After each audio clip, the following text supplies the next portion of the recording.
Whether you're a Class 5 rafter or just looking for a couple of laughs, these two have you covered. Welcome to Aaron and Zach's Better Than Mediocre Rafting Show.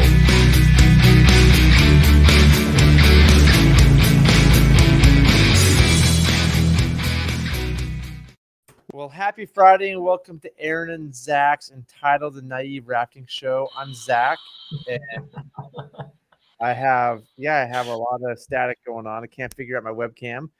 This is Aaron. This is a show we do every Friday where we review videos, we talk to each other, we share thoughts. And some of you might be listening to the audio of this, which might be better because you don't see my static. And the audio is on rivertalkpodcast.com. But we highly encourage you watching it through YouTube on our channel every week. And welcome to the show, Aaron. Good to see you, man. Yeah, good seeing you too. Zach, you really need to have a different background, like be like on the moon or something, some weird exotic background, just to pretend you're coming from far away. Like, I'm live from someplace else than you are right now. Because I've spent some time troubleshooting this today and I just can't figure it out. So it is what it is. But Aaron, do you have sunscreen on? Looks like. Is this is this to remind us of your blog post about my sunscreen? great blog post on sunscreen? Yeah, no, actually, I literally got back 7-8 minutes before the show started from surfing. Okay. So it's been a rough morning. The waves were good. It was hard to leave. I feel bad for you. Yeah, it was tough. So well, I just want to remind everybody of what we do. We just sit here and we chit chat, and this is like a conversation between Aaron and I. And slow down there, video. That we have every week. This is entertainment. Please don't take this as education. This is just us like having fun. We joke around sometimes. We're not always serious. So if we say something obnoxious, it's meant in jest, not to offend people. And if you want actual education in whitewater rafting, call ARDA, call ORS. You can even call us at Northwest Rafting Company. But contact professionals who are their job is to teach you.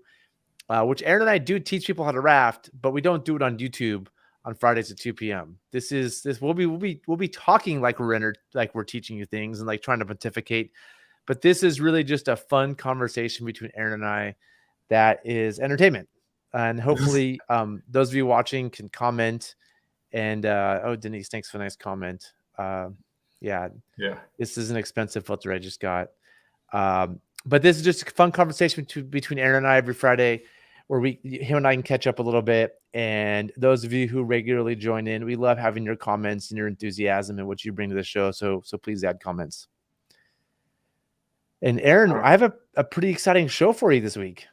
Awesome. Yeah, that looks like, where is that? Is that Greenwall? Yeah, it's Greenwall. And normally you've been making fun of the wind footage, and last week you said, well, as long as it's not wind footage. And so some people have sent us videos, and so we'll do those next week. We have some videos saved up, and those of you that sent Aaron some videos, I have those saved up. But I thought this week we'd go over Greenwall and Little Greenwall, two of the biggest rapids on the Illinois River, because you said you can handle plenty of Illinois footage, which I do have. Well, I think there's few places in the world I'd rather be than Illinois. I mean, I'd always love to be back on the Illinois. So it's nice to see this footage because this place is just so special and spectacular. Yep. Yeah. And so I've done 3 trips on the Illinois this season. So I have 3 Greenwall runs and 3 Little Greenwall runs consecutive, so we can talk about some of the lines. Before we go into that, Zach, I got a quick question for you. On your load on the back that we're looking at right there, do you usually use cam straps or webbing for your back load, like your bag pile back there? That's a good question. I think I prefer webbing, but I never have it with me anymore, and so I just use what I have, which is cam straps. And when you do cam straps, do you like tie off one end with like a bowline and just do one way, or do you always go back to themselves? I go back to themselves. So I call that kayaker style because that's how I tie kayaks on roofs. And so I do a double strap. Kayaker style, nice. Yeah. Double up. Yeah, which takes a lot of cam straps. I was say it takes a lot of cam straps. Super secure though. So and you don't need to know any knots. So that's nice, right? Because who knows how to tie. I mean, we did those gear boats back in the day on the T with webbing and 2-inch truckers hitches. I think I enjoy doing knots more. I think it's easier than cam straps because when you do the going back and forth over, it causes problems. But it is what it is. You know, like Right. I should throw webbing in our rig kits, but no guides anymore use webbing. So I'd have to bring it myself and cut it to length. And you know, that if somebody else had to untie it for some reason, they'd be confused. Which is They'd untie the wrong end, and then it'd be a big yeah. pain. No, I think it's really nice though, the webbing. So yeah. Corey, my screen. This is an effect. This is a filter effect, Corey, that people pay good money for. Just ask Denise. Or we could just say there's nothing wrong with Zach's screen, Corey. I don't know what's going on with you there. That's wrong with you, Corey. Everything looks normal. Corey. Yeah. All right. So you ready to get into it? The webbing versus the cam straps, though. So I'm a cam strapper. You're a cam strapper. I like the webbing, but you just don't have access to it more. It's a dying. It's weird. It's dying off, but it works so well. I mean, you have access to it. You can buy webbing. Like I can I'm looking at some right now. People don't, and but you have a couple in like long pieces of webbing. You can do a lot with that. It's so and efficient. you just tie it off with a slip bowl on one end and run it through everything and down. Yeah. And you know, you can do several of them. You know, you can tie the bags down over here and then tie the bags down at a different angle, and it's faster. It's super easy, but it's a lost art. I agree. It's just a lost art. It's really sad. Like it's not bad sad. I mean, cam straps aren't that bad either. They're fine. Yeah, they are fine. It's just like it's less efficient and kind of lazy, and there's less skill, I guess. I mean, I agree with David. That's as long as you learn the skill, I'm okay. But appreciating it. It's like art. Nobody knows how to use webbing anymore to tie things down. Very few people. Knots is an art form, I will say. I wouldn't say knots is an art form. It's just a different way of doing it. It's art. Cam straps are. You're being elitist. Yes. That's elitist saying, back in the day we did the cam straps. No, there's an art. It's an art form with webbing. I think there's an art form to it. You can make it look really nice. There's an art form with cam straps too. Webbing is just it's not art. It's like if I paint my wall white, that's not art. No, if I paint a mural on there, that's art. You're being elitist. Thanks. I Denise, appreciate that. Back in the day with webbing. Yeah, I should get back to use webbing. Hoopy. I mean, we call it hoopy. A lot of us call it hoopy and webbing. And it wasn't the full inch webbing. It's the half inch webbing. That's the stuff that's really reliable. Yeah, totally. Yeah, I like the 3/4 inch webbing. 3/4 inch. Yeah. You think of 5/8? Sorry, 5/8. You're right, 5/8. Yeah, sorry, 5/8. I like the 5/8. It's a little thicker. Yeah. There you go, Aaron. Suck on that. The easy way is with the webbing's actually the webbing is easier. The webbing is actually the easier way, John. I hate to say it. If you know how to tie a couple knots, it's easier. That's what kills me about it. You skipped a couple comments in there. I know. I'll get back to them. I'm saving stuff, but I mean, cam straps is. I wouldn't say cam straps is easier. I'd say cam straps is simpler. Like almost anybody can do the cam straps. It takes a higher level of skill to do it with webbing, but it's actually once you have that level of skill, it's less work and easier to do. So let me rephrase that. Aaron can tie a bags down with webbing faster or better than pretty much anybody can do with cam straps. Would that be accurate? I'd say if you got a good load of bags, the webbing is going to be, and you got properly placed. Well, it's same problem with the cam straps. You have to properly placed D-rings, but I agree. Yeah, the D-rings is an issue. That's why I put D-rings all over my boats, Aaron. I don't just have a couple D-rings. I'm a big fan of lots of D-rings when I design boats. Fairly dumb. I mean, trust me, Aaron's no genius. Well, I mean, I think, John, some of us grew up doing knots a bunch. Like, I think Zach and I in Scouts, we learned our knots, and then you'd use them here. I used knots a lot as a kid, and so. Gravity method. Yeah. Well, and you know what? Now that we're on this, I have we talked about the breakaway method at all on the show? No, what is it?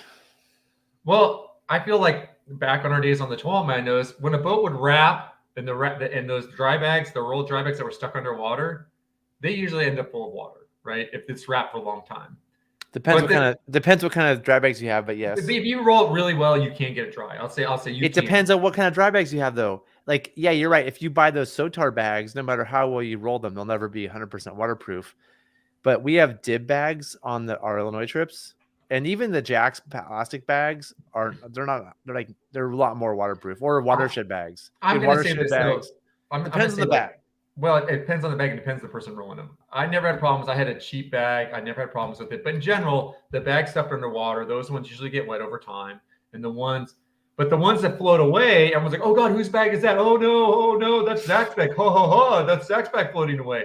But then when they get to camp, Zach's stuff is all dry because his bag not when they get to camp, if they get to camp. Well, yeah, when they get to camp, or if they get to camp. But the point being is, I think there's something to be said for the breakaway method. Depending on the river you're running, the gravity method, where you just have enough straps so they don't just go flying off. But if you were to wrap, they pop off and float down into an area. Aaron, I think that works great. This is not even entitled.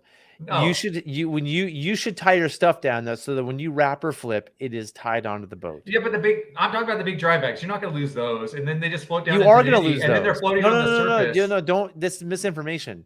You can't lose stuff if you don't tie it in. It can float away. It can, but it depends on the river you're running. I'm just saying. No, like everybody, don't listen to Aaron. Tie your stuff down. Sometimes you'd be happier if your bag had floated away than if it was stuck underwater. Okay, one time I had my bag float away in a wrap because it was a watershed and like had those plastic buckles, and they had only put one strap through one plastic buckle and it broke, and my bag floated away.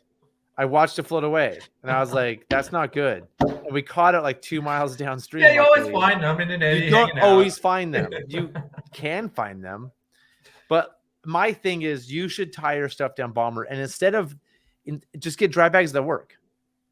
That's just my thing. Well, I think the bigger thing is I bet you can roll your dib bag so it gets water in it as well. I've seen that. You can roll it incorrectly and things get wet, but so it gets wet. So what? It's not the end of the world. You just try it out. If you take your time and roll it properly. But when the whole thing's wet and it's like wet, like the whole thing's full of water and you're like dragging up shore.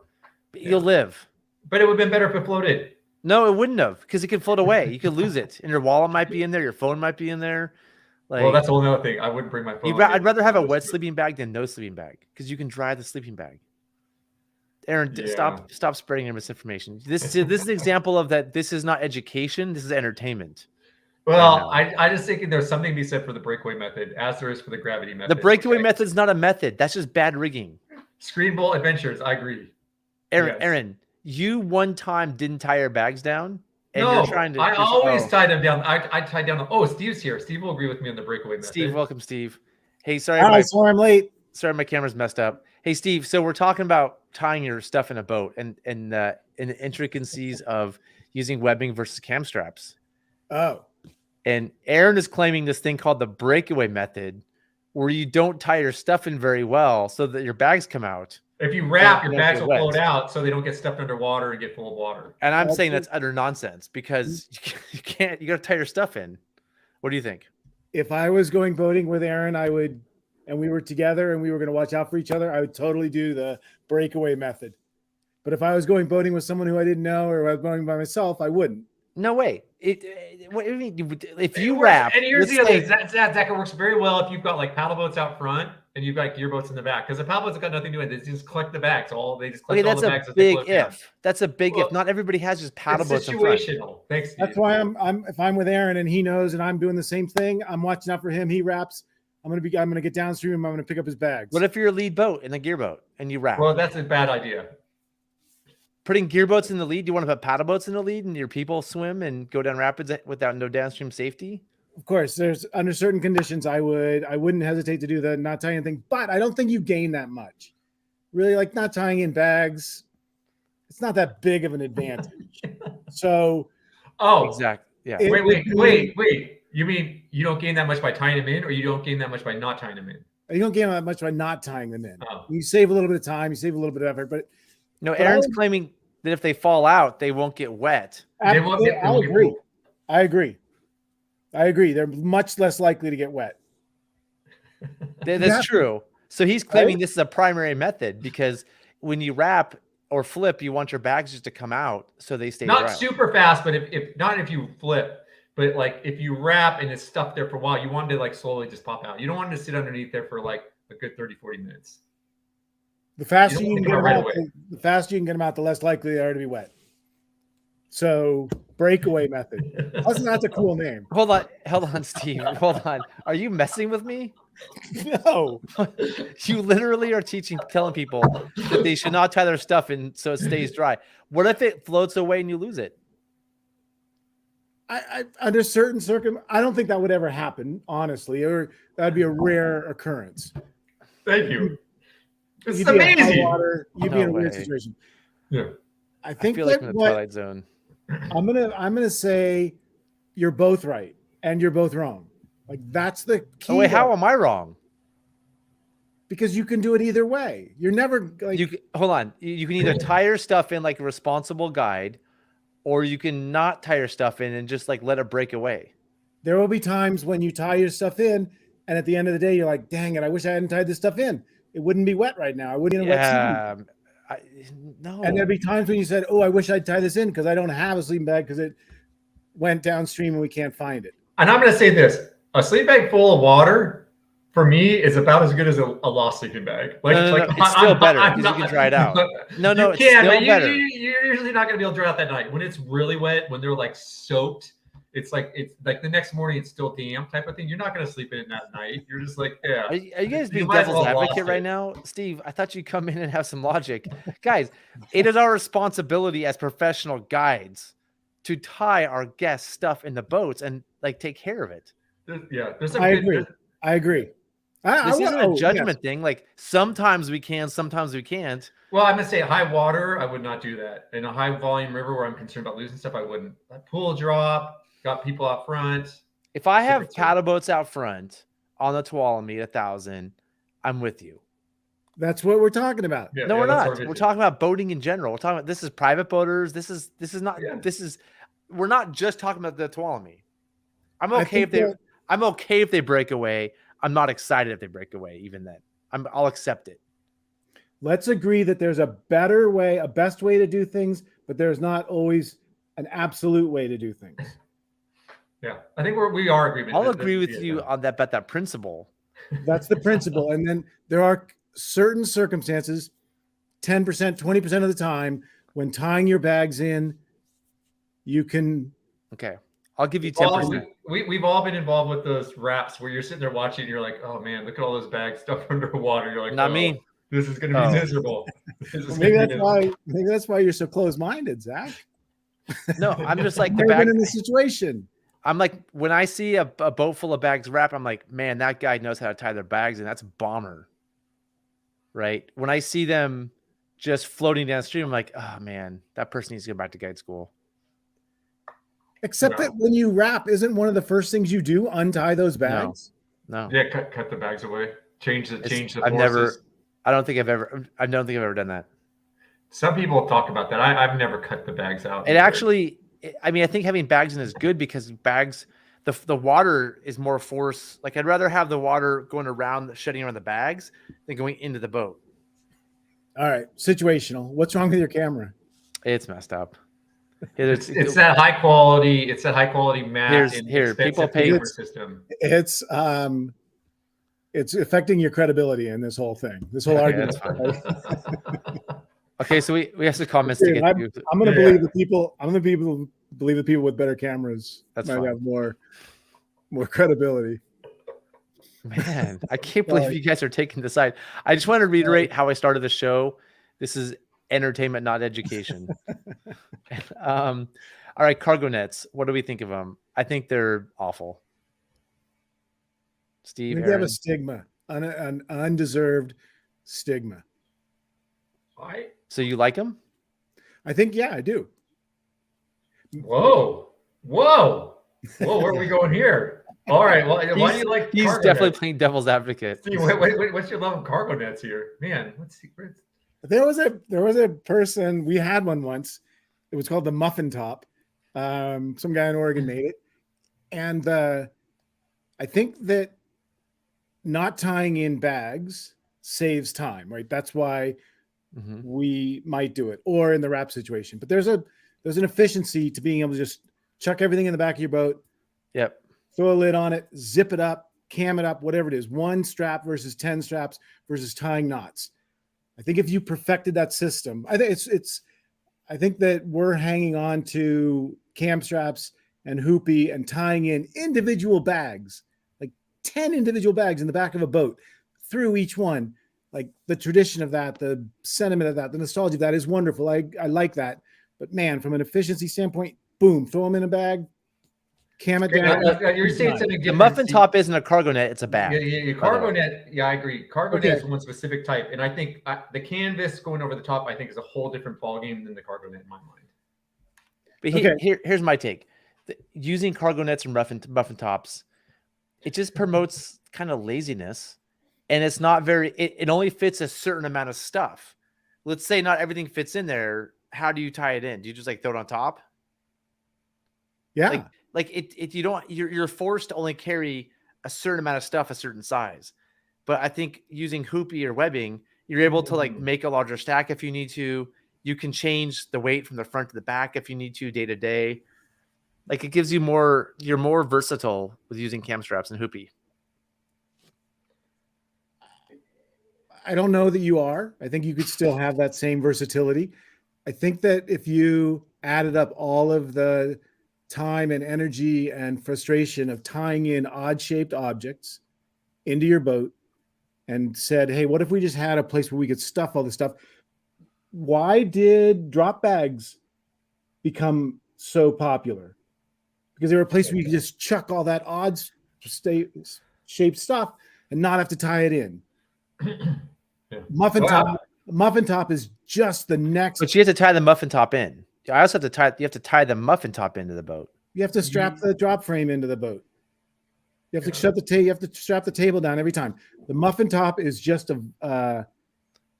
another version, another iteration of the drop bag. At UC Davis, they had ones that were like a canvas top that would go over the top, and they were actually they had cam straps like on the spots where the D-rings were, and you'd cam them down in those spots. And they had a way you could put stuff between them, and like if you went to a perimeter line to add more reinforcement if you wanted. It worked real well. It was really smooth. I think you guys like them because you want your stuff to come out when a boat wraps. No, I think it actually works pretty well. The other version I'll say is like Outdoors Unlimited has these huge bags that they just cam strap them in, and they have the zippers on them, and they just throw all the dry bags inside there, so the dry bags aren't getting pounded by the sun. The only thing that sucks is those zippers, keeping those zippers clean with all the sand, particularly down Grand Canyon. But it works pretty well. The bags are fairly heavy. I'll say it adds more weight for sure. But like Steve said, it's pretty efficient. And then if you've got guys who don't know what they're doing, it works a lot better. And OU has that. They've got a bunch of these people who come down and, are rowing boats for free who don't know what they're doing. So it makes a lot of sense. They're just like, put everything in this bag and zip it up. Okay, you're not going to screw that up. Versus waiting for them to rig all the bags. There's two things here. There's the muffin top, which is what you're talking about, Aaron. There's like the bag. You just throw, it's a bag. You zip stuff in, and it's like completely gone. The bag's rigged in the boat.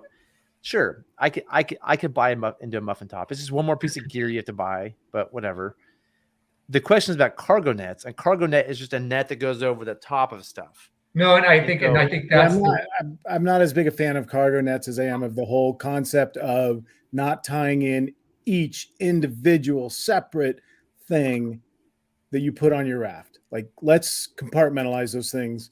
Let's modernize that thought process.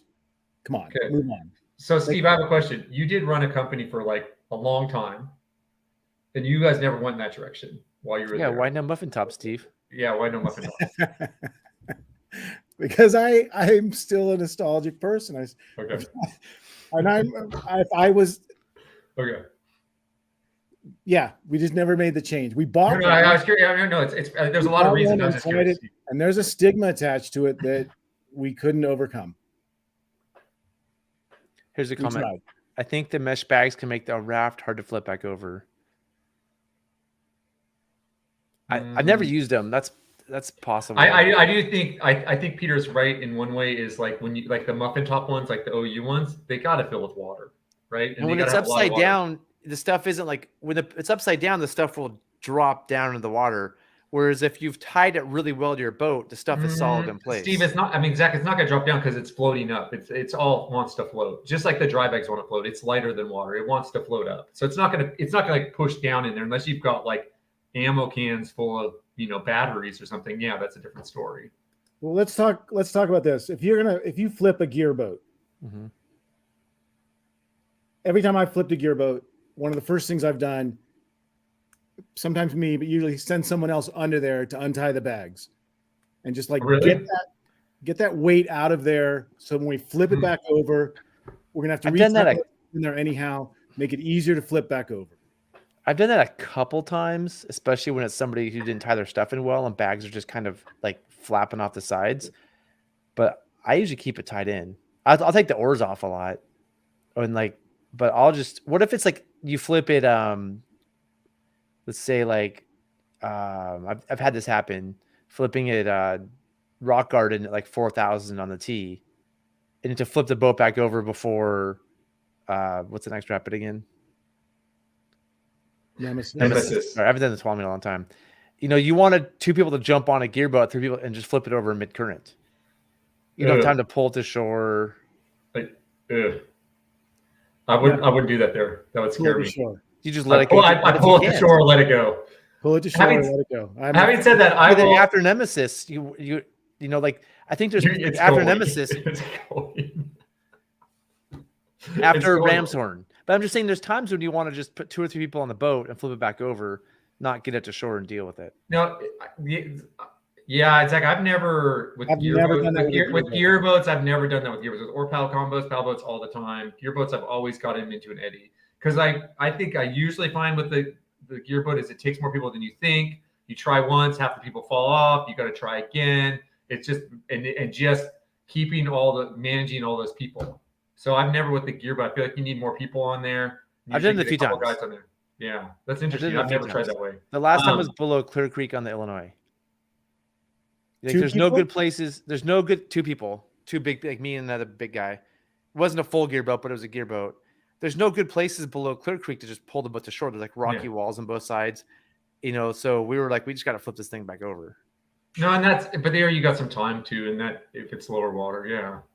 The thing I will go back though is I will say is like, Steve, I've only pulled off bags. I feel like when I was in the Zach situation where they were like all messed up and then the rig wasn't very good. The rig's solid. And I think that's a beautiful test is if you flip over and you flip that boat back over and everything's in place, like, hey, that's my point I started with, Aaron, where you're like, no, I like the breakaway method. I like the breakaway for wraps. I don't like for flips. But usually you don't choose whether you're going to wrap or flip. You can't today I'm going to wrap. On the Tuolumne at 1,000 TFS, are you going to flip a gear boat? I mean, I know somebody who has multiple times after claiming he never would.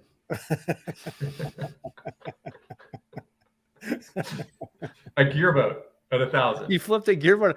At 1,000. It can happen. If you're in a wrap, but you're right. It's like a wrap. It's really, really unusual. I mean, the wrap thing is like, man, way more probable. All right, let's get to our content here pretty soon. But I just want to say, like, the cargo nets. I think here's my quick opinion.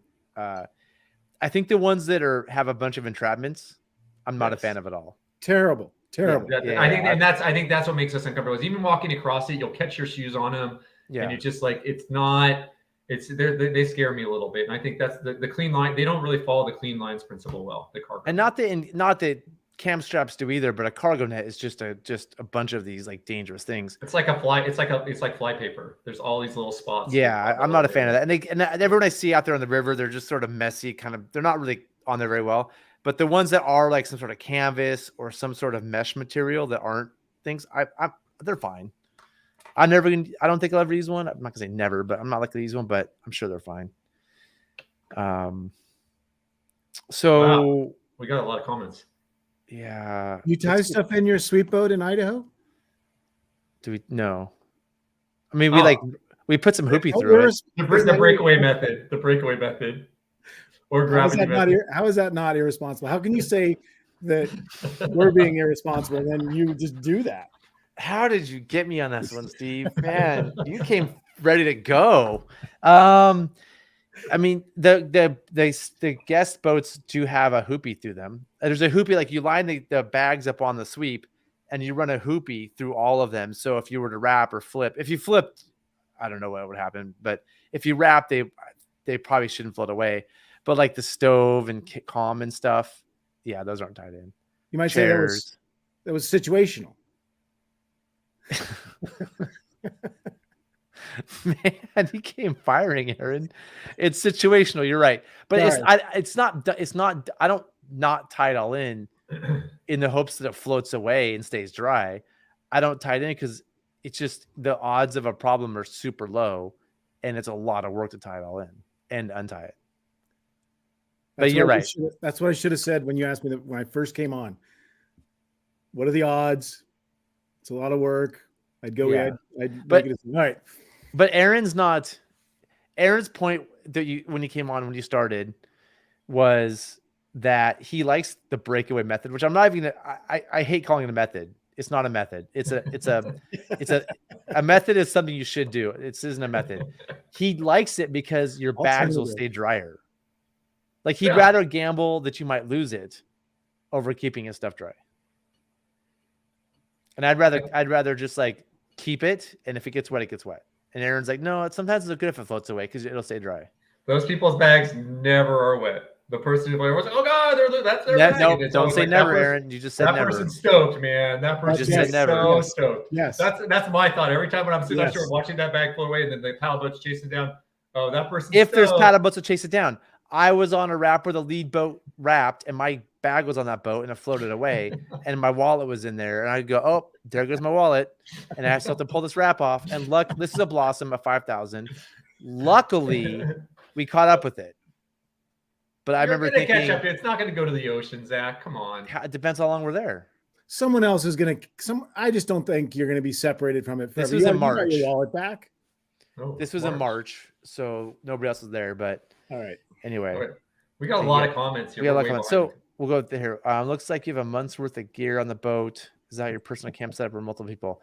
So this is a gear boat. So it's for multiple people. Yeah.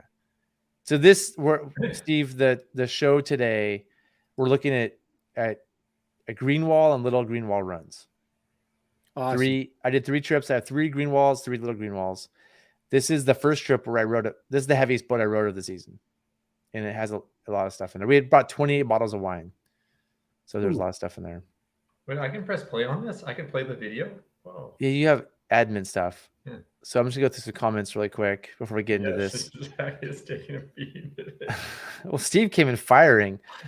And then it was like he was watching on the back. He was like watching it and waiting for his bright moment to come in and just start to just nail you on it. He had like everything lined up, all his ideas. Yeah, I was lurking.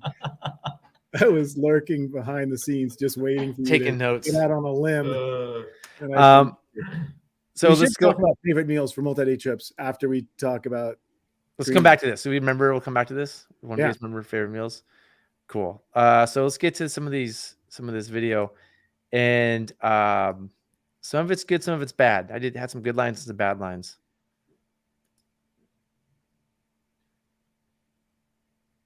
This is the first run of the year. It's like 2,000, I think, this day.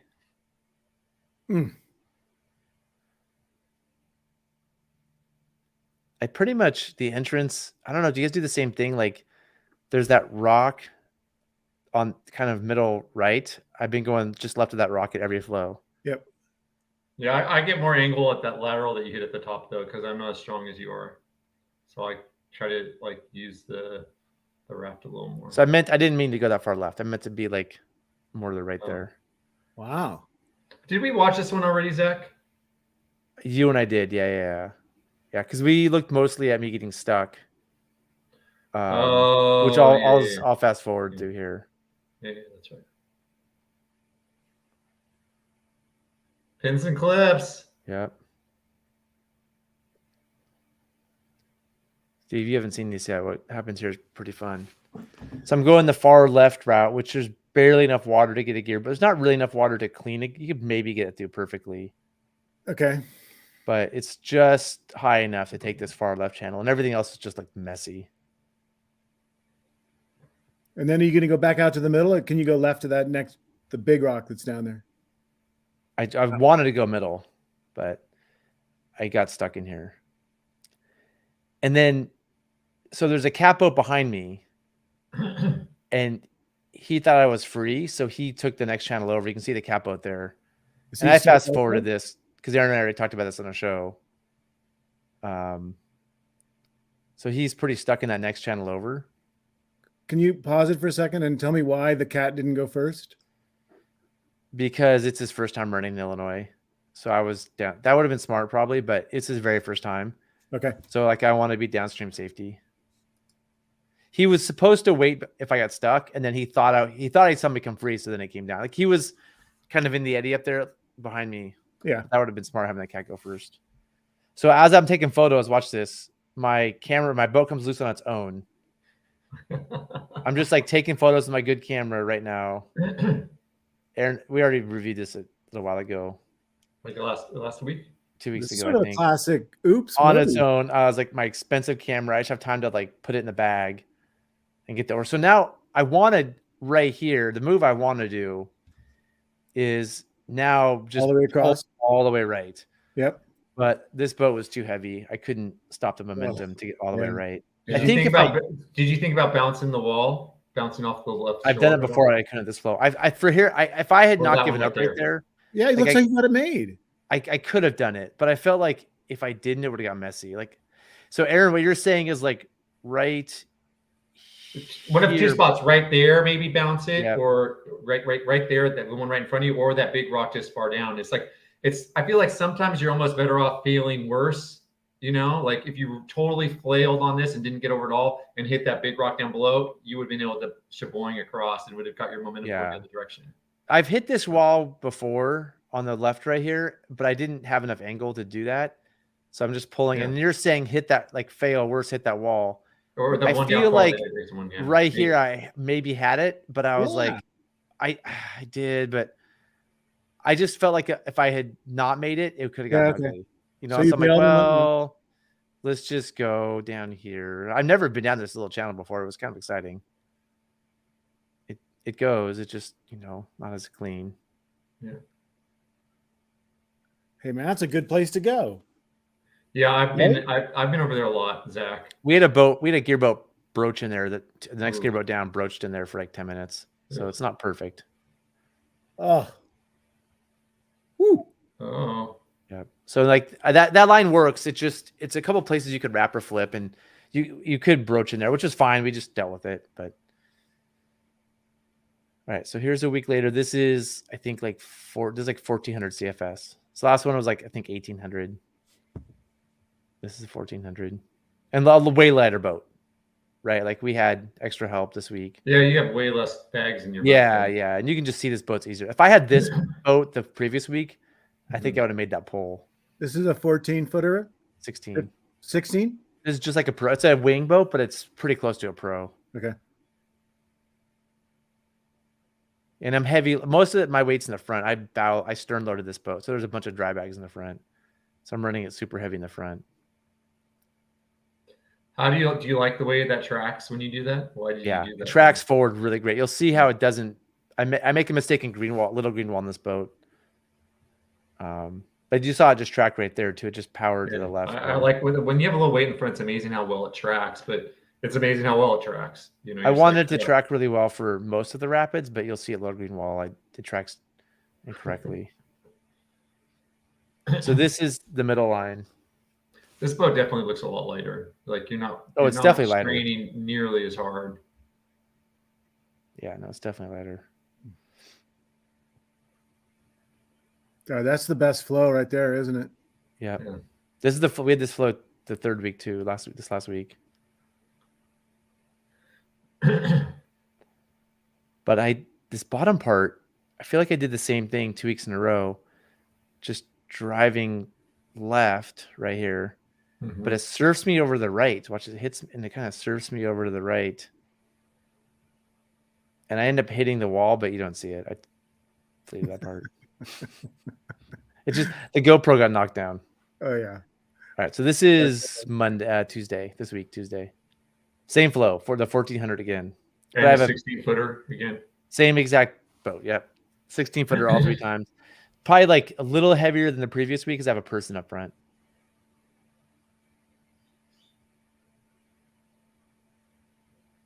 This is, I think, my best line. I feel like this is my best line, but you'll see I get perched in here. In the top? No, and you'll see it's coming up.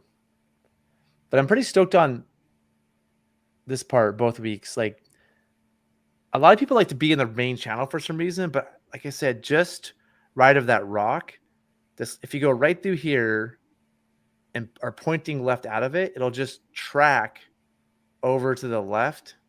You'll miss the hole. There's that hole to the right. You miss the hole, and then you're just sitting on this eddy line and have time to like slow things down. And now the rock on the right causes problems too. Like a lot of people hit that rock on the right. It's hard to get the full perspective, but feels like I would have been further left in all of your runs at that right in that point. But I can't tell how close that rock you were. That rock there? No, the one that sticks out, the one that above the rapid that sort of makes the big eddy on the left.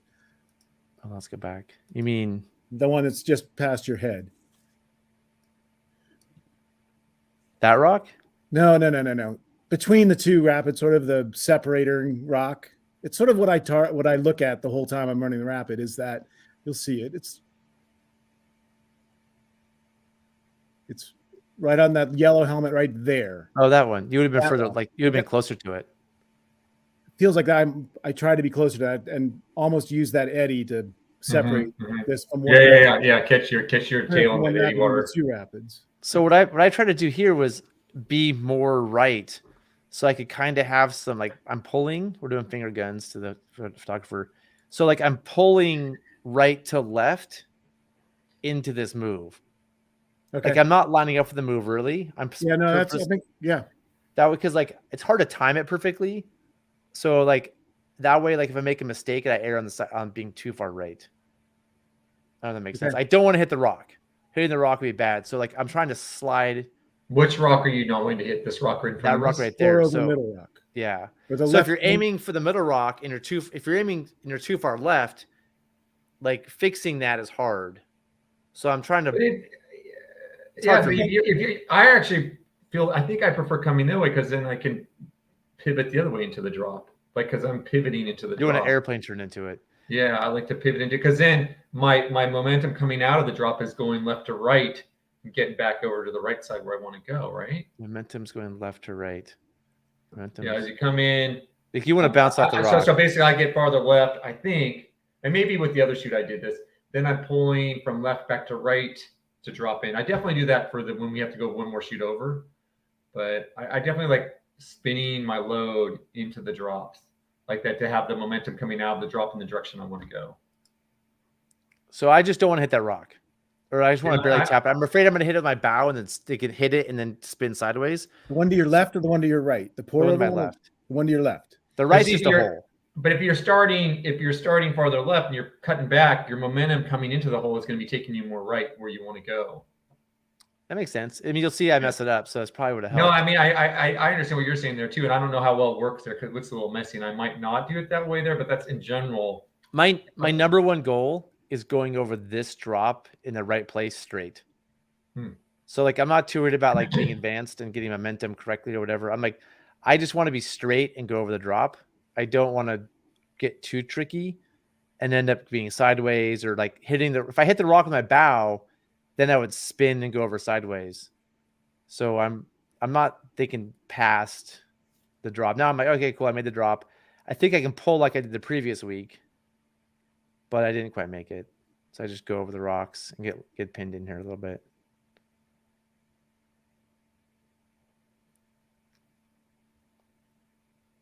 You can see water wants to come out of that tube. And it does right there. I was like, uh-oh, this isn't good.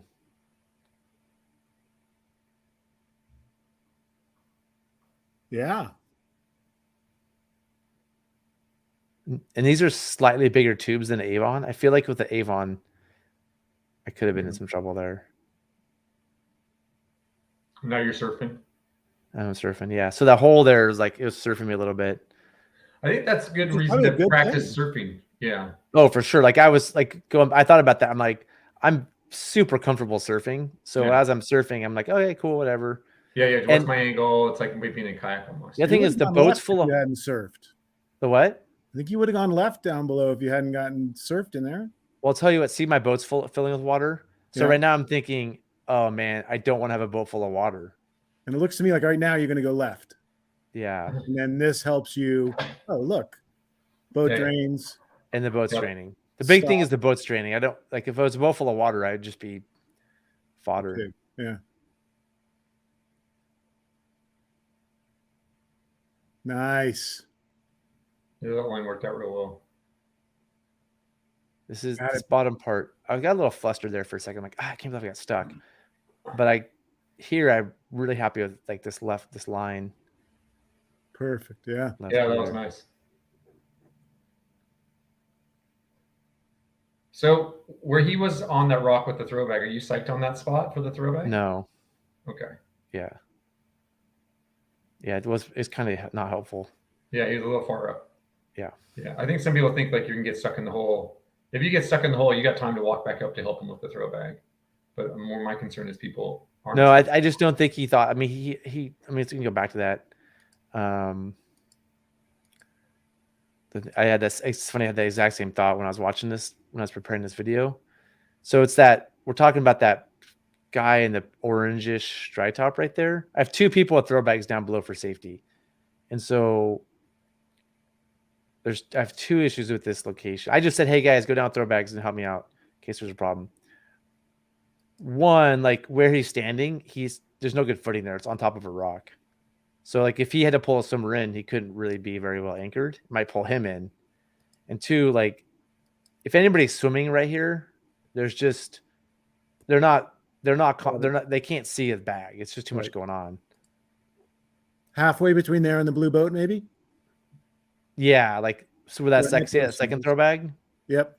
that's not Yeah. bad. And maybe like even on that rock just past him. Yep. And then because- another one down there at the Like blue right boat. where you are right there, that's a Yeah. good spot, right where you just passed. Yeah. Yeah, I think those. But I mean, if the top throwbagger had gone down a bit, I'm a big fan of throwbags being pretty low. So this is I'm a green big wall. I'm a big fan of whoever's in that downstream boat being in their boat, Yeah. Yep. sitting on the eddy line, not standing on shore, holding their bow line, watching you. Yeah, he was barely in that eddy. So if he was on his boat, he would have floated away. He was right in front of me. He could get ready to. Okay. Yeah. We talked about it. He was like, yeah, he could have jumped in it immediately and got in. But That's if the he had been in the boat would have floated Okay. because there's too much current there. He was super aware of that. All right, so this is a little green wall. I don't know if you guys entered from this side, like all the way down on the left. I don't know. I remember I've scouted from the left before. I don't remember if I've ever. It was high water when we scouted it. So we've been scouting it a lot, and you can see where they are. Does it show where they are here? I'll show this one more time. There's two places to scout from. One where they are above. Mhm. It's a long, hard scout. Yeah. It's really hard to get Yeah. around the rocks. And so let me see if it shows it here in a sec. Jumping on. I like to catch this low ready because the scout's manageable. And you've already killed so much time at Greenwall, you don't need to kill more time here. But the eddy where they're at, it's really hard to scout. So one person wanted to scout, so he did the long walk. And you're committed to going left if you scout from that lower spot, right? From where committed you to are going now? left, yeah. Yeah, you can't get back up from there. So this I think is I've always run this down the right side. Mhm. And then from the across. top. You just like, but have you ever scouted it? No, Aaron doesn't like to scout. This is one probably, yeah. As I've gotten older, I think this is one that probably deserves a scout more often than we scout it. But that being said, this is gonna sound awful. I don't know how much it's gonna help people. Like you go look at it, it's such a challenge. It's so challenging. Just like you just got to figure out and kind of get your way through it. It's not like looking at it helps that much. Looking at it helps, Aaron. You can't just say, hey, Yeah, I think go down there and figure it out. At least having some prior knowledge of what you're getting into. I just feel like I've had so many people who are like they scout it and then they'll make some comment afterwards. They're like, dude, no, that's not even where you were at that point in the rapid. They don't even know where they are in the rapid. So, which I know isn't a reason not to scout, but I just had that experience a lot over the years. And I think sometimes, and people overthink it when they stop the scout. And then they try to like, and I've gotten in trouble with this a lot when I scout. When I scout, I'm like, okay, this is the line I want. And then I get off that line, and I'm trying to get back on that line versus just read where I am, make a decision where I am, and go forward. And I feel like that's the problem with a lot of people scouting is they end up having worse lines because they try to get back on the line. They think this is what I have to do versus I'm here in the present. This is where I'm now. This is my best option. I heard some of those words. There's a lot of words there, and I think I understand. I'm going to make one comment. I think scouting quickly just to see where to go and not deliberating it. Mm-hmm, mm-hmm. Cool. Let's walk down. Let's look at the features. You see the features, walk back up. I don't have all day. Yeah. Eliminate the Yeah, and I agree. Like, then I think that's where you get in the problem is if you try to figure out how you're going to run the rapid from shore, is you got to be really good to be able to do that. Like I only know a few people who were good at doing that, who can be like, I'm going to do this, then I'm going to do this. And usually they knew the rapid well and they've done it a bunch of times. But yeah. But we're scouting now for when we have guides who are training. Yeah. Like you should probably look at this rapid once before you run it. We're going to describe it to you. Just take a look. You'll see the third run I have. We didn't scout because we just kind of bombed out. But like we a couple people want to scout it. I'm like, sweet, let's look, but don't take all day. Let's just look at it. So you know how long it is, about where the moves are. And this is your heavy boat. This is the heavy boat, yeah. And a little bit higher, 1800 CFS at Kirby. Something You were like saying? that, yeah. This is such a surprise rapid. This is a blind thing. Like I think scouting this one can be really helpful. Right? Yeah, but you're also after Greenwall, you think you're a badass, and you come into this and problems happen. I think this is harder than Greenwall in a lot of ways. That move right there. This move right here, right going here, through there, and then getting around this rock. This is. And if you don't know that's coming, you're hosed. You're going right. Or over. See, right now today, you see over the top, and then.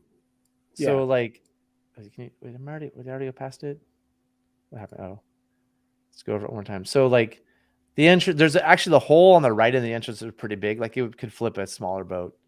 So it's good to see that hole, but the right is nasty, and I go right in my next run, so you'll see that. And if you go far left in there, it's pretty messy.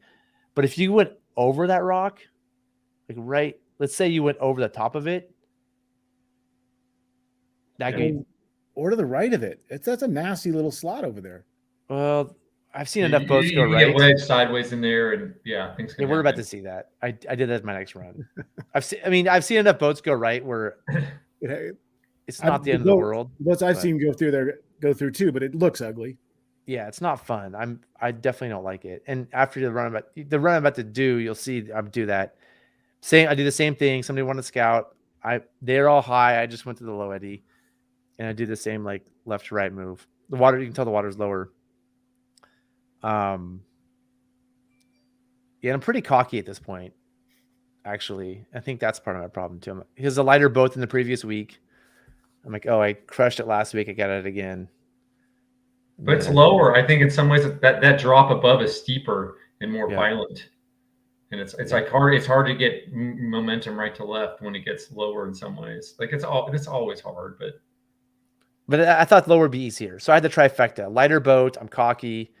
I did great last week, and it's lower, which theoretically is easier. You're way left. Way left. Yeah. Did you have to go over there? Yeah, but it's fine. Look at this. I got plenty of time. Yeah, but then your momentum is taking you left to right, and then you end up in the same place. Okay. Yeah. I wish I was further right actually here, so I could start pulling right to left. Yeah. You had to fix some of that. Oof. All right, so I'm surfed right into that spot. Yep. It looks like I've got it right. But I don't. Yeah, man. Oh.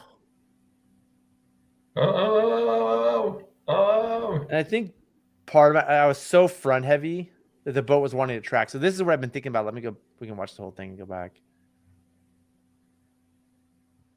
I want to talk about that drop up above the rock. I want to talk about your angle at the crux point of time. I can't wait for any of it. This is gonna be great. Thanks. Nice. There you go.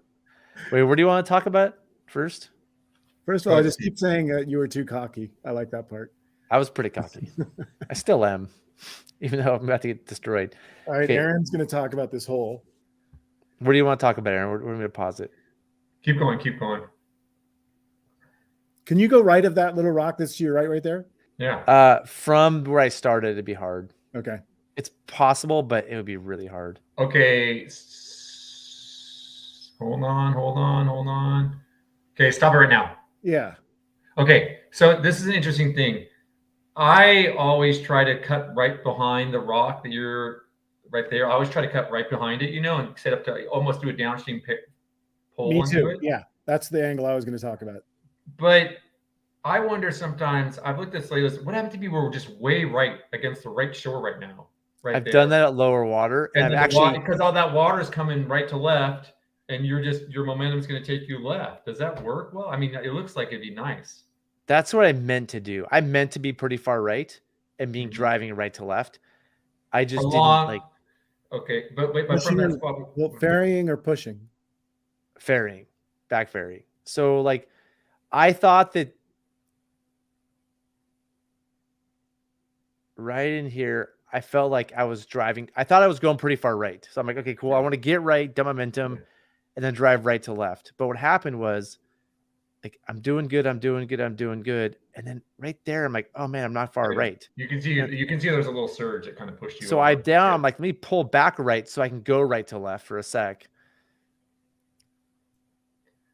Yeah. But what I'm saying is like start way up against our right, be in the drop on the right wall and ride the right side of that lateral across almost. Yeah, I wish I had done that. Like I've never tried it that way. I'd like to try that once. Now that I wish I'd done that. I've always done like what Steve talked about. Where I just like brute force it, try to get over left early and just hold on. Isn't the reason you end up going right the wave? Yeah. That thing right that there. Wave right there pushes you right. Yeah. A little bit, yeah. If you do what Aaron's talking about, you sort of miss more of that wave and hit it on the downstream end of it, going right to left, you'd be in better shape probably. Yep. And right here, I realized I learned a lot. Right here, I'm very front loaded. Like I have a lot of bags in the front. I have everybody's bags. There's 8 people. I have 8 bags in the front. You're going. And so the boat's tracking right. Yeah, and so I wanted to be front loaded for a lot of like green wall. I wanted to be front loaded. Submarine hole. I wanted to drive hard left on a push. But I knew this would be a problem. I thought I was pretty cocky. I thought I could be like, oh, I can be front loaded and make the pull. But you can see that weight's just pulling it down there. Like if the weight was in the back, I might have gotten past this. Mm-hmm. And that was educational for me. Being like, oh, the weight's just a problem. So I think a 16, if it was like 1200 CFS, I don't think a 16-foot boat should be in this. It's pretty nasty over here on the rate. But at these higher flows, it's just annoying. Yeah. I mean, I could have flipped though. Like there's a spot where the water catches the tube right there. If I'm not careful, I could have flipped in that broach position. Particularly the SOTARs. I mean, the wings. They're so stiff once they catch. Yeah. What's going on with your? What's going on with your spare oar there? Oh, that was a paddle boat spare. I had one of the spares for the paddle boat, and it wasn't tight. I wasn't tight on that well. It looks short. Yeah, it was like a little weird. Yeah. My spare was tight, but the paddle boat spare I didn't tie on that well. I mean, it's a long story. So now you're just coming down the right side. So this last week, and nobody needed a scout. We had one trainee, but I'm like, you know what? I'll just explain it to him. I don't like. We're not scouting again. So I was just like, we don't need a scout. I mean, he was running solid. I felt like I had enough trips this year where I was like, all right, I think enough to tell him, and he was cool with it. So now I'm just like, I'm not scouting on the left. I'm just entering. This is the same exact flow as the previous week. The difference is I have a passenger now, so I'm like, I better not mess this up. And I'm more evenly weighted front to back. I'm not like, I have actually a lot of weight in the back. There's not as much weight in the front. And I tried something completely different this week, which I think is my new run. I think. So see, I'm trying to fight to get right. Like, let me get over to the right so I can make it back over. Yeah. I think even be farther. Yeah. Like, I don't like pushing moves, but it does track over there. Yeah. Yeah, more weight in the front of your boat and your angle there. Yeah. And you broke that wave in a way. Like if you tried to set up to pull it, you would have been surfed right most likely again. Unless you do that downstream ferry angle. Yeah. You'd have to do downstream ferry. I think it'd be really hard to downstream ferry there. I thought about this. I think that's how I'd want to do it. It's hard, but and if you have a person up front, it's sketchy. Even without a person up front, they get thrown. Yeah. I mean, the problem is right. Someone up front is I was downstream ferrying a lot this trip in general. Oops, I messed up. The problem is right. So right now is when you have to set your position and spin the boat around. Mm-hmm. I don't know. Like, I need to get right and turn the boat around. And I don't think I can do both at the same time. Like, I can spin the boat around, but I will lose control of where I'm at. So I don't think I can down. I mean, somebody better than me can, but I don't think I can. Yeah, that's where oar paddle combos are just so practical and useful and better.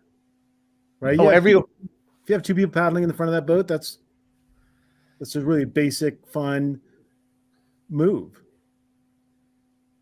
Yeah, every trip we did this year, we had oar paddle combos, and they all had no problem. They just pushed through and powered through. Yeah, boom. Plus all that weight on the other. Once that weight gets on the other side of that wave. Yeah. You're going long. I have one more YouTube video for Greenwall, but we can get to some comments first. Back to food. Back to food. What's going on here? There's a lot of interesting comments here today. Wet gear and people is why I purchased a hot tent. What's a hot tent? Oh, a tent. That is a tent that heats up with those little wood burning stoves, maybe. Oh yeah, those are sweet. No, that's the one. I hate pooping in a groover. Oh, pooping in a groover is great. God, I know. It's way better than pooping at home. Yeah. Oh, man. Get home and you're like, no view. Can't see anybody else's poop. You can't judge the person who pooped before you. Yeah. That guy's poop is weird. You know what's weird and terrible is when you open a groover that you think is empty and someone has snuck one in there ahead of time. Oh, just one. Man, oh man. That's a thing? Oh, yeah.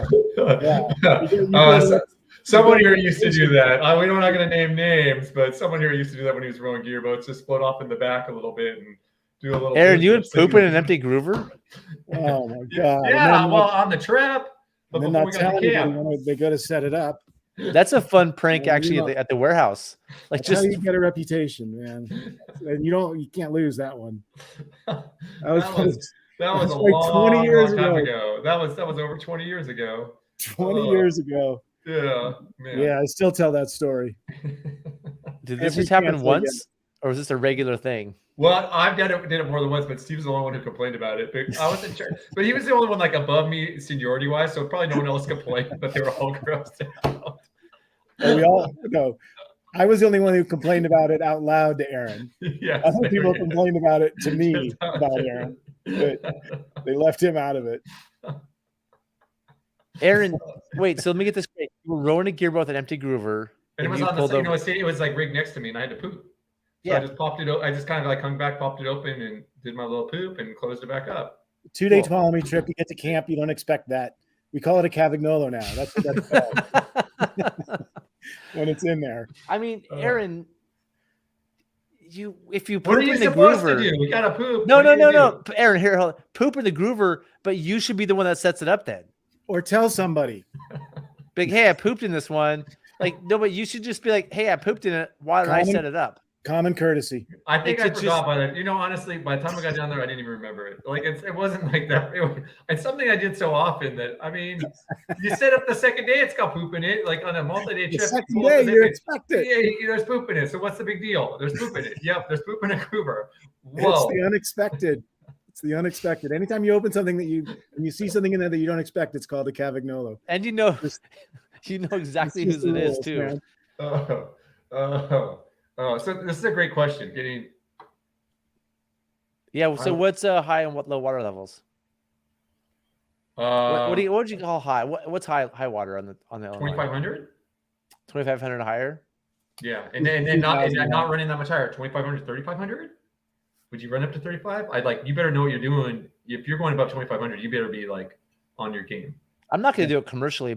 I don't really want to do it commercially above 2,500. Yeah. Personally, 3,500 I would privately do with the right crew. Yeah. But yeah, I'm not that excited about 2,500. It depends on the guests for sure. But depends on the group and everything. But I'd say 2,500. Like under 2,500, it's usually pretty nice. Little green wall. And green wall, those ones are a little meaty, but and like how low, Zach, will you guys run it? I mean, the lowest I've personally run it commercially is 650. We had some of our guides ran a trip at 500 last year, and it wasn't awesome, but the trip was awesome, but it was hard. Yeah. That trip I did it with you at 650, Aaron. You and I did a trip together at 650. Oh, that was the trip. That was fun. Yeah, it was a fun flow.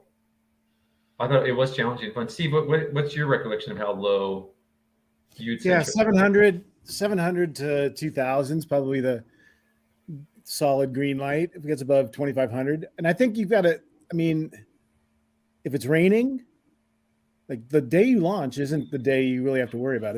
Is it going up? Is it going down? Yeah. I think that's a big consideration on the Illinois. It changes so fast on the upside usually. And we did a trip last year, a kayak sport trip at like 500 or something. And guides said it was a lot of work, like stuck everywhere, pulling boats off, but they made it. Yeah. So that's 500 is probably for commercial trips. I think if you had smaller boats, cat rafts, things like that, you could probably go into some lower flows. Might be fun to try.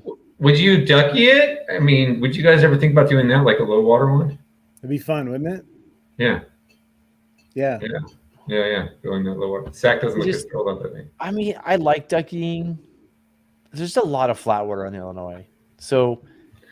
But I just feel like there's a handful of rapids, and then just be paddling a lot of flat water. What do you mean? There's a lot of flat water. There's a lot of flat water.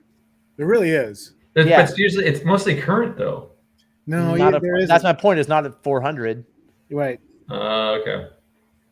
Yeah, I think so. But then my other comments can be is it's so beautiful out there. It's like you get to hang out. Like I would do a longer trip and just get to enjoy being out there. Yeah. I wouldn't try to do it like take 5 days and just be like just be there. I think it's a good idea. I think why I'm not excited about it is because I do the Illinois quite a bit, and so if I'm going to take 5 or 6 days to do a trip like that, I'm going to go do some other thing I haven't done, like the Escalante, or something in Utah, something like in the Eastern Oregon desert that's unique for me. But if I've only done the Illinois a couple times, I could see doing a low water ducky trip in the summer. Yeah. But so what do you guys think for rafts, like low water, let's just say is like 600 to 1,000? Yeah. And then like 1,000 to 2,000 is medium. Let's say 1,000 to 2,200 is medium, and like 2,200 plus is high, and above 3,000 is really high. Something like that. Yeah. That sounds good. And then how these lay so those are levels and how they lay out this summer. This is a spring winter run, David, so it's dropping right now, and it's if it doesn't rain, it's going to be dead here real soon. But you might, if you're into like pack rafting in the summer, it might be cool to pack raft down there. I think it'd be so cool out there in the summer. Just be out there by yourself and just carry the rapids and just cruise on down it. Yeah, if I was a pack rafter, that would be a cool trip. Yeah. Share. How do I get rid of this? I'm gonna share the flows really quick. Yeah, it's down to just about 1,000 right now. You can do historic flows. Yeah. So here's, you guys see this, right? Yeah. So it looks like right now, I mean, 1,000's that's my favorite all-time flow is 1,000. It's just fun. And it's just dropping out, and it's going to be below our 600 mark here, the end of May. And it might come up a little bit with some rain, but it's probably not going to come up. I'm gonna say the best trips are when it's like whatever under 2,000, and then the day, and sunny, and then the day you run Greenwall, then that afternoon it starts to rain and it pours, and then you got. But once you get below that canyon, having high water down there's super fun. Those Oh, you want water after Greenwall, so the flat water yeah. goes faster. No, not because to make the flat water go faster, more to get some big waves down there when it in the lower part. Yeah, the lower part can be really fun. Like if you can hit that, that's the I think the sweetest run is you get the lower water and then it comes up. I'd rather just have the sun. So you can have the rain. I'll take the sun. You never just have the sun. Let's be honest. Like that's just that doesn't happen. So I mean, Christian, I would say it's among the most beautiful rivers in the world. I don't know. Yeah, I mean, it's pretty cool. We have it right here, and it's so rugged and remote, and you don't need to go anywhere else. It's very special, very beautiful, very stunning. So I just have it. I use a mountain bike handle grip, and I just put that on a paddle. So I just with the Amazon and Googled mountain bike GoPro grip, and I put that on a paddle, and then just tie the paddle in. You tie it in. And I tie it in.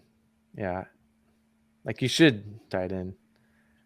Yep, Andrew, we all have those runs. Yeah, I think it happens to all of us. Yeah, but you know what I'm going to say though. The key thing you notice with Zach's runs though is like a good guide. When that happens, things stay in control and they don't just start getting like it doesn't like one decision, then another bad decision, another bad decision, another bad decision. And I think that's the key thing is you notice is like something didn't go right and you got stuck or whatever, but from there it was controlled and got back to a place where it's a better situation. And I think that's we used to talk about that a lot is like the good guides go from plans A to plans C and D, not plans QRS where it's just total chaos. So, and I'd call every run that we just watched good. I was happy. I mean, all those, I was like, they weren't perfect. No, but they're good. Those are good, man. Those but are I was every time I was like, cool. I didn't break that. anything. Nobody fell out. I was never scared. I was like, hey, I got down. I think the last Greenwall run I was pretty stoked on. But none of were you on a trip that we had canned tuna? I don't know that one, Zach. I remember remember Jeremy Jasmine and I were lifting weights a lot and eating tuna to bulk up. I think that's what he's referring to. I remember we did do a multi-day trip where we got a can of that Smucker's peanut butter and jelly mixed together and a loaf of bread. And that's all we ate for a few days. It was so disgusting. I think we just pre-made all the sandwiches to put it back in the bag, and so we didn't have to do anything. Oh, it was awful. I think the rotisserie flip is what he's referring to is when I was stuck in Little Green Wall, where you like have like the boat birched on both sides, and then it catches water and just. Oh yeah. That's a good name for it. Okay. It happens in stern a lot. I feel like boats get sideways in stern. Mm-hmm. Flip that way. And then what's the best way to haul used groover bags in with either trash or special container?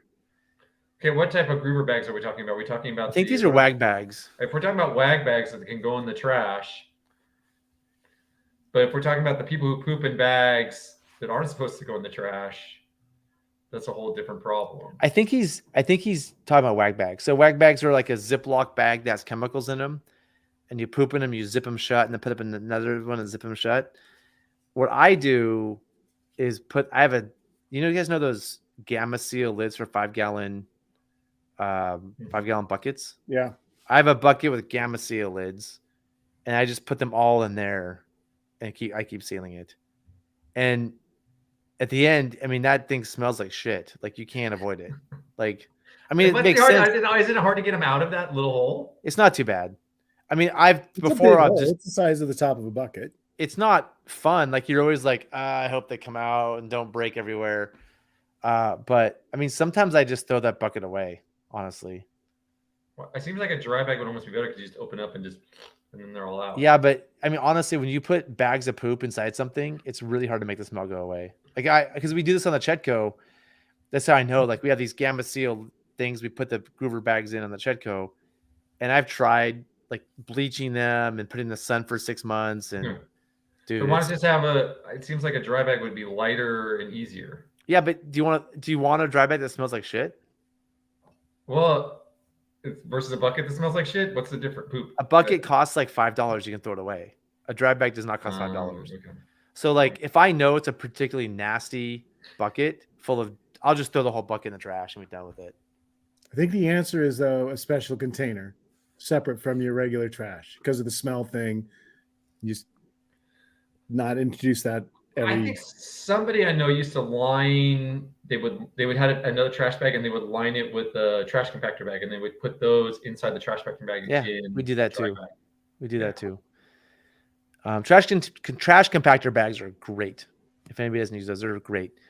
I sometimes put the wag bags in a regular trash. So if like one person uses one on an entire trip, yeah, that goes in the regular trash.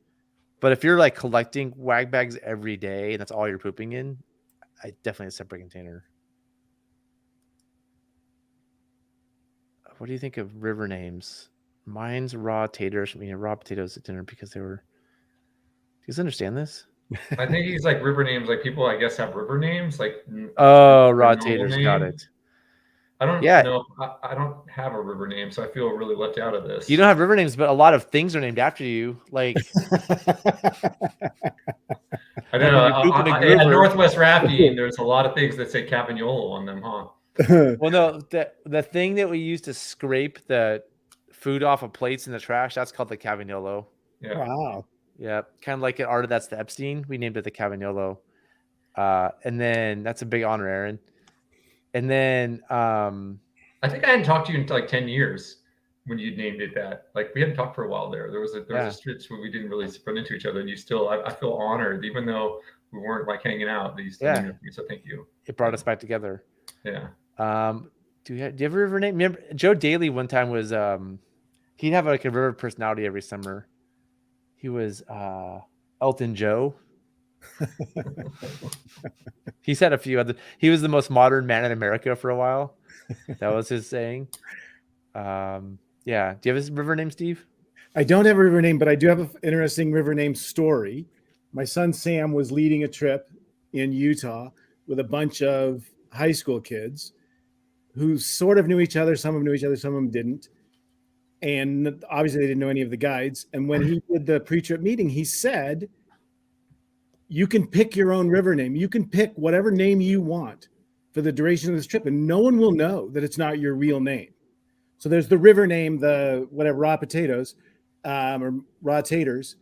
But then there's also just that persona or that other name that you've always wanted to be in your life that you can just be for that duration of that trip. And it's interesting that when you go on a trip like that, a commercial trip, a lot of times where you don't know the other people on the trip, it is one of those rare opportunities in your life where you can just reinvent yourself.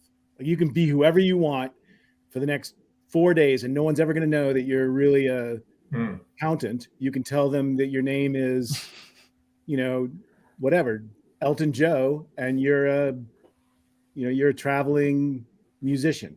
So it's just the whole concept of going on a river trip.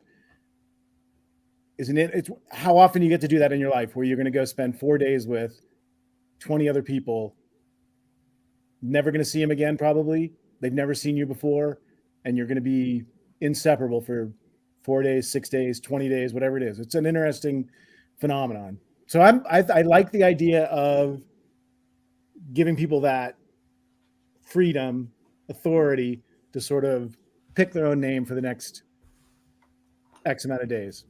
I used to do the safety talk and introduce the guides and make up pretend backstories for them. I'm sure I did that for you a few times, Aaron.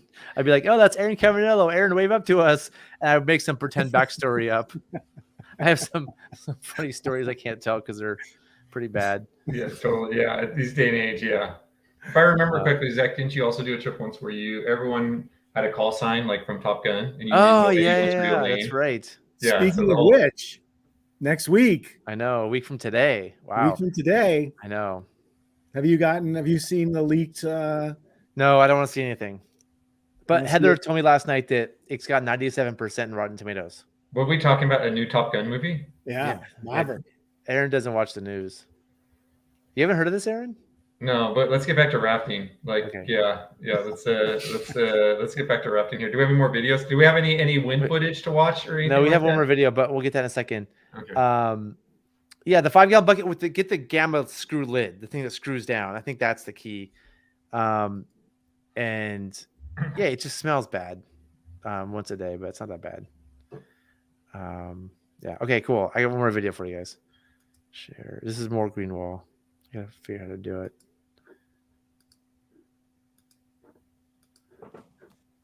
Now, Aaron, you sent me this video. Can you guys see it? Yeah. I don't know if you know this, Aaron. We reviewed this in like our third show ever. Oh, did we? It looked familiar, but I thought it was Yeah. interesting because of what happened on yours where you got stuck. This was a similar type of situation of that, the first video we watched today. Yeah, I think this is a little higher water though, even. Mm-hmm. That rock, so the rock right below, that's Will right there. It's That a lot rock higher. below him right there was out of the water quite a bit. And you went to the left of this, and Yeah. they're going to go to the right of it, correct? I think I would still go left of it, but I mean, I don't know. This seems to work. So, Aaron, the comment you sent me with this video was boat spacing. Boat spacing. Hey, Well, I thought their boat spacing was pretty good here, if I remember correctly. Yeah, it Like looks it good. showed some good boat spacing, and then I like down here. It's like what happened down here is they recovered nicely. Like I feel like something happened, if I remember correctly, about it. I sent this to you a while back, but yeah. I mean, this is the same question though right now as Steve. So this is that far left line I took in my first green wall run. Yeah, that hole right there is beefy. Look at that hole in the middle. Yeah. So there's It's a little plenty of room. higher. There's plenty of room to go through there. That's not even a Yeah. thing. They still got stuck though. He just got pushed up against that wall.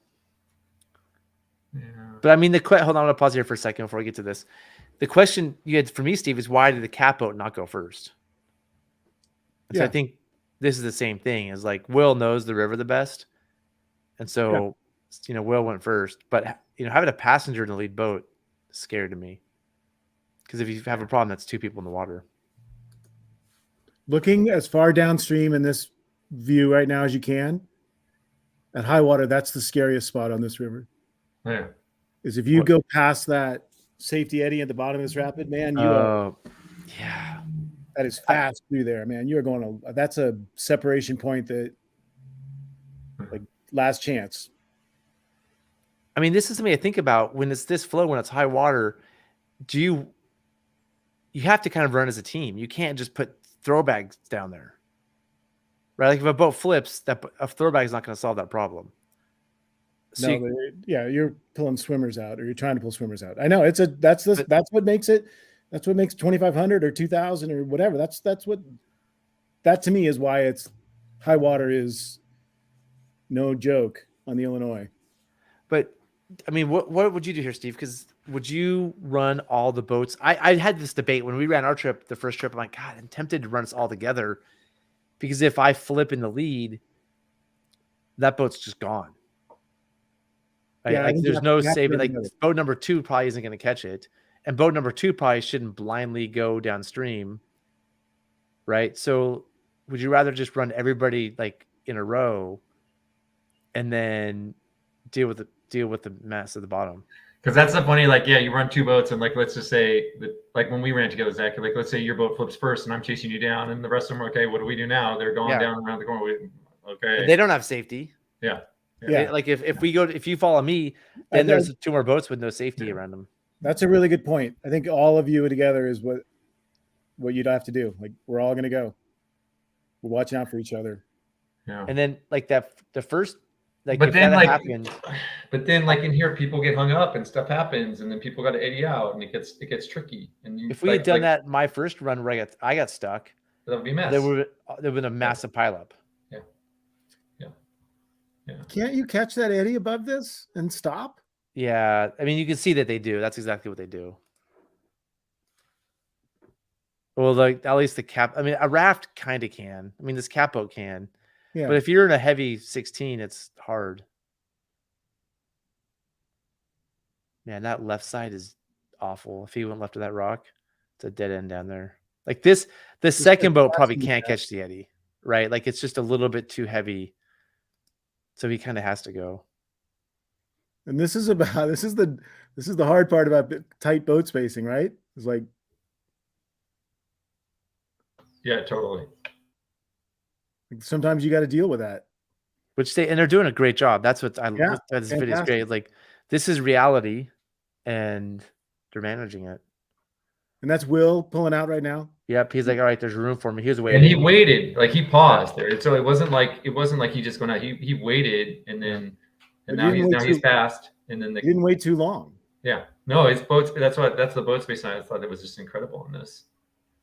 I would like to see the cat go a little sooner, but other than that, I think it was like perfect. My guess is that it's the cat's first run down, and the raft, it wasn't. Like they're like, I got this, I'm good. And the cat's like, that's why the cat was following Will. Like, let me be close and see where you go. Nice line.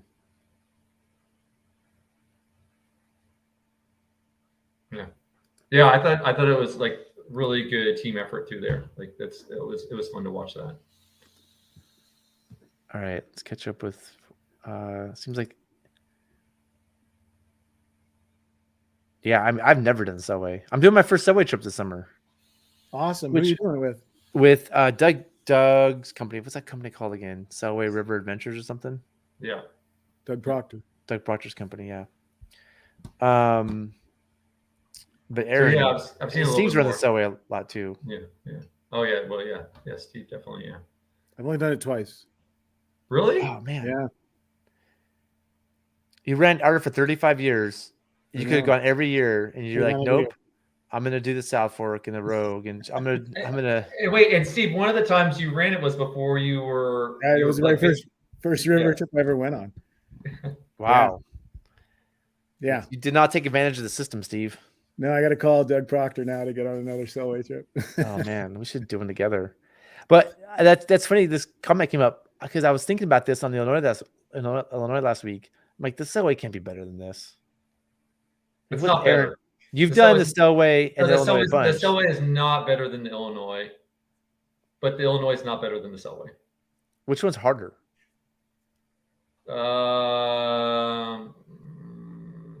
There's no way there's nothing as hard. I'm going to say this. The whitewater is more consistent on the Illinois, just in terms of like the flows that it's run, versus the Selway.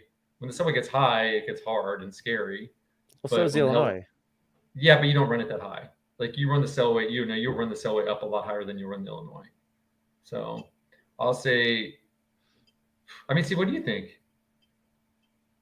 I can't speak to that. I think that the familiarity thing changes the dynamic of your ability to evaluate it. The Selway probably better. You've probably done more Selway trips than Illinois trips, or more back to back 4 in a row every year. I think that changes your perspective of things.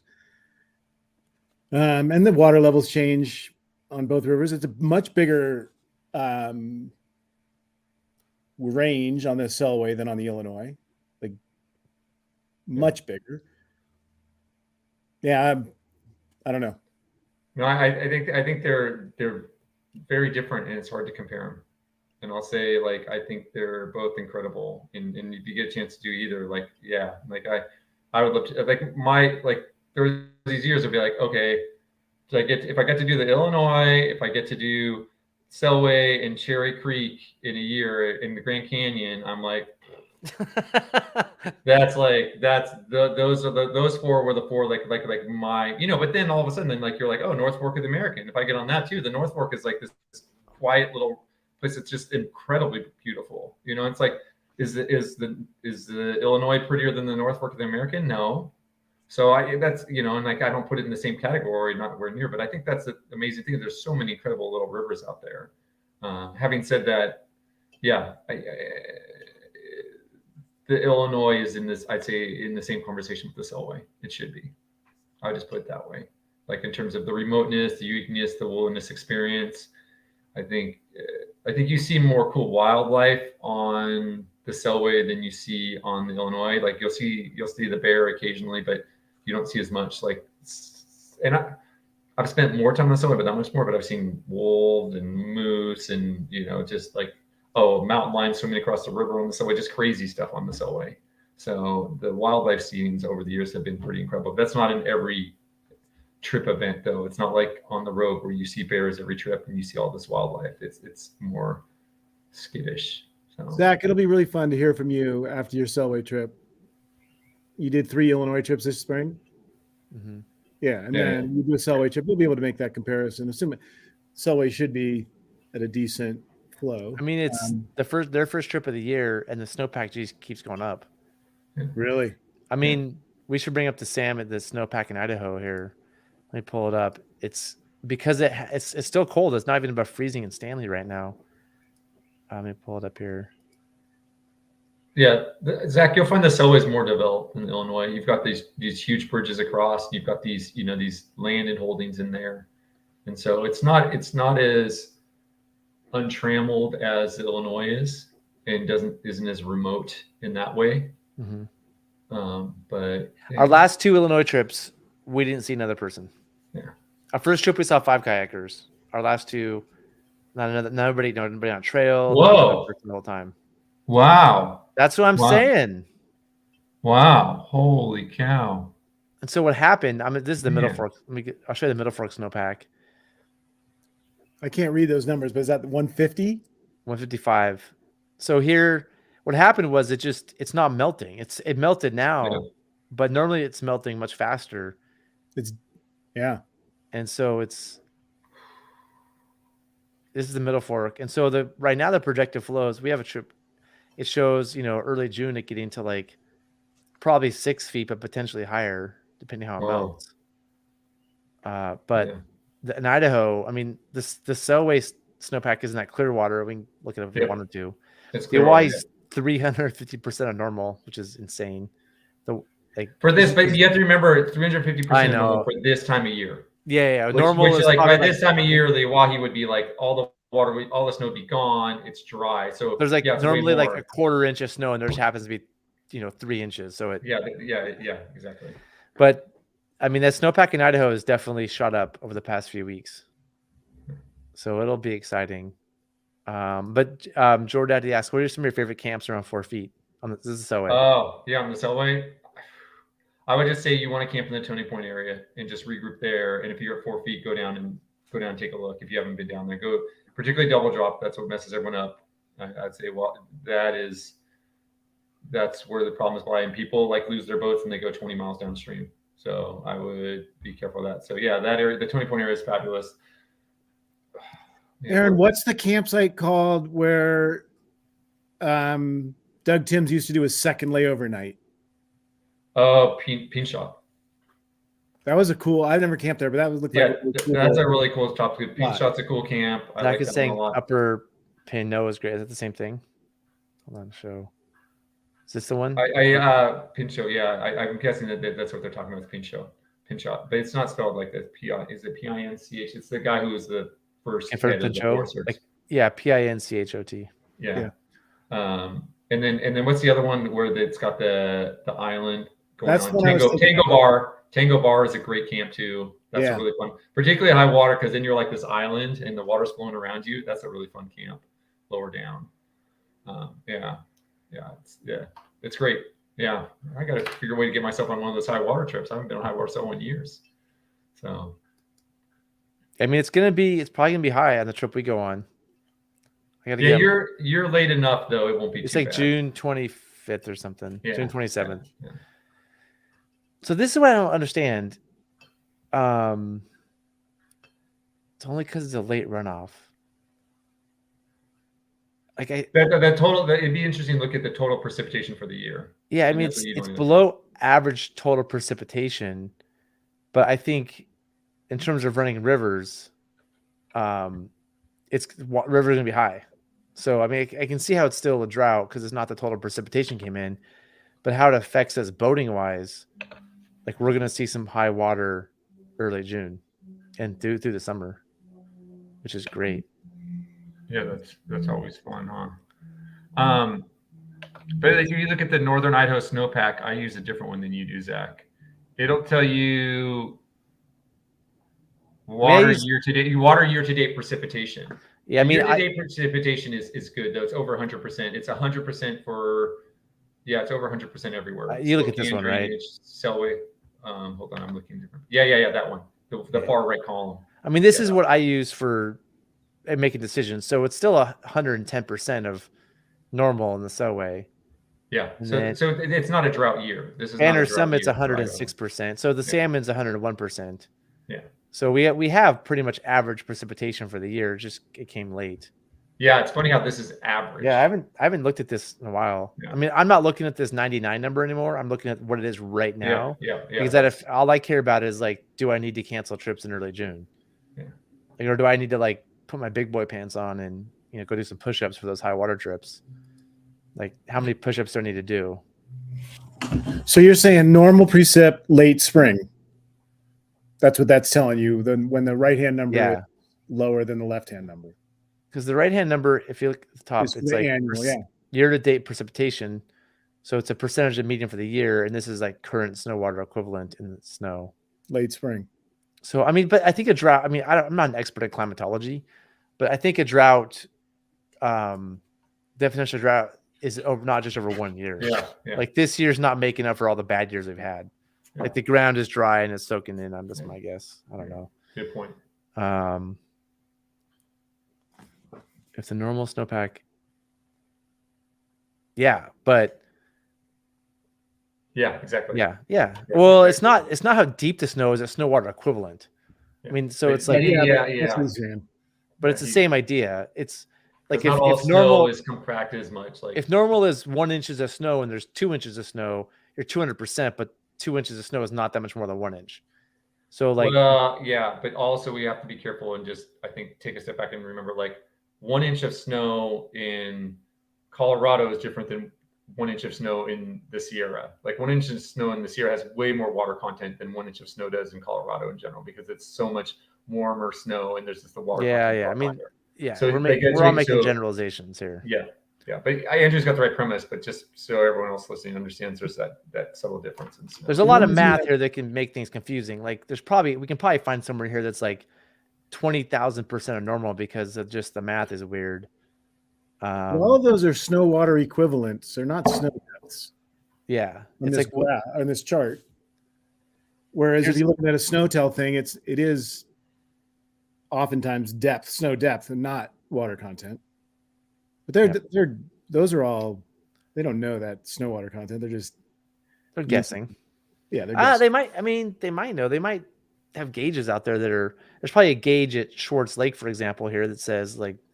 No, and maybe those SNOTEL things are a weight thing rather than that's how they meant work. Yeah, so it is probably pretty accurate. Yeah. But mathematically, that's amazing. We're seeing like 1,583% and like 2,060%. And, like it's because normally there's like a quarter of an inch. And right now there happens to be 1.5 inches. And so it can blow these up late season for sure. But the trend is that like there's more water. What we do know is it's better than last year.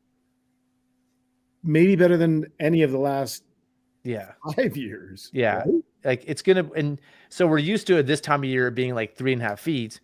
Well, we're going to see 6 feet. We may see 7 feet. We may see 8 feet. And it's something to be respectful of. Like water's going to come down when we want to go boating. Yep. And I mean, it's going to be different this year than last year. Yeah. And because it hasn't been high water for a while, that's a problem because people are so used to like, oh, I usually do the Middle Fork June 25th when it's like 2.5 feet, and all of a sudden it's 4 and they're going to get themselves in trouble. Or Selway, like I always do this, like not to always do the Selway, but like guides especially are so used to doing the Selway, like, oh, I just run it at blah, blah, blah feet. And all of a sudden it's much higher and it's a different skill set. Like where boat order and spacing matter a bunch, where you can't push every move. You kind of actually tie your gear and you can't do Aaron's gravity method. Like, or I guess can you do the gravity method, Aaron, at high water Selway? No, it'll go all the way down to the clear water.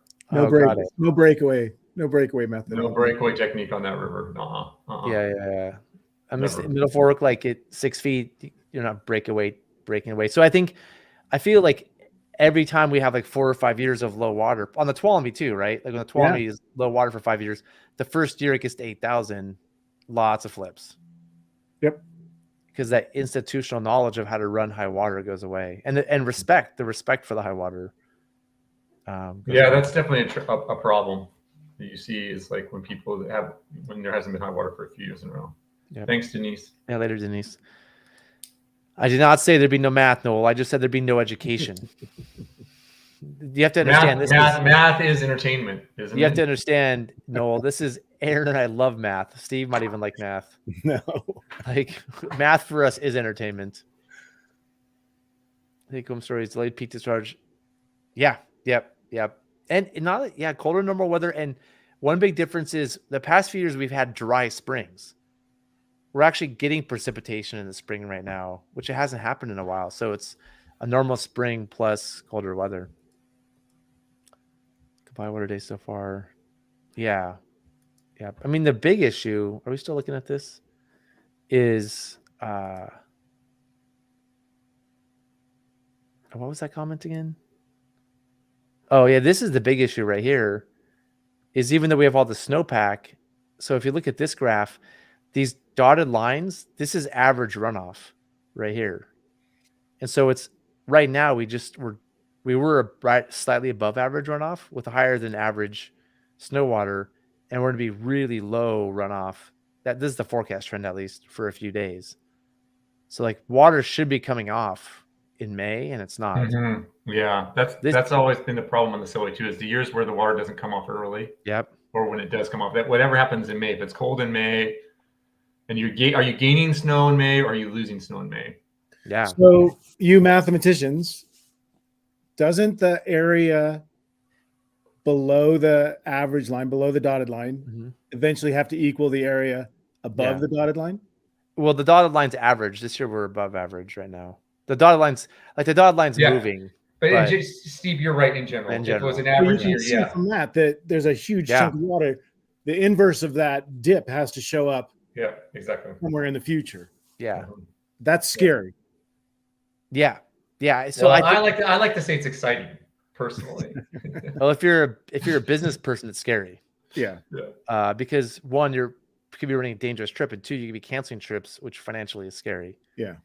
This chart right here is usually really accurate for predicting flows. And usually so the highest probability is this like turquoise line.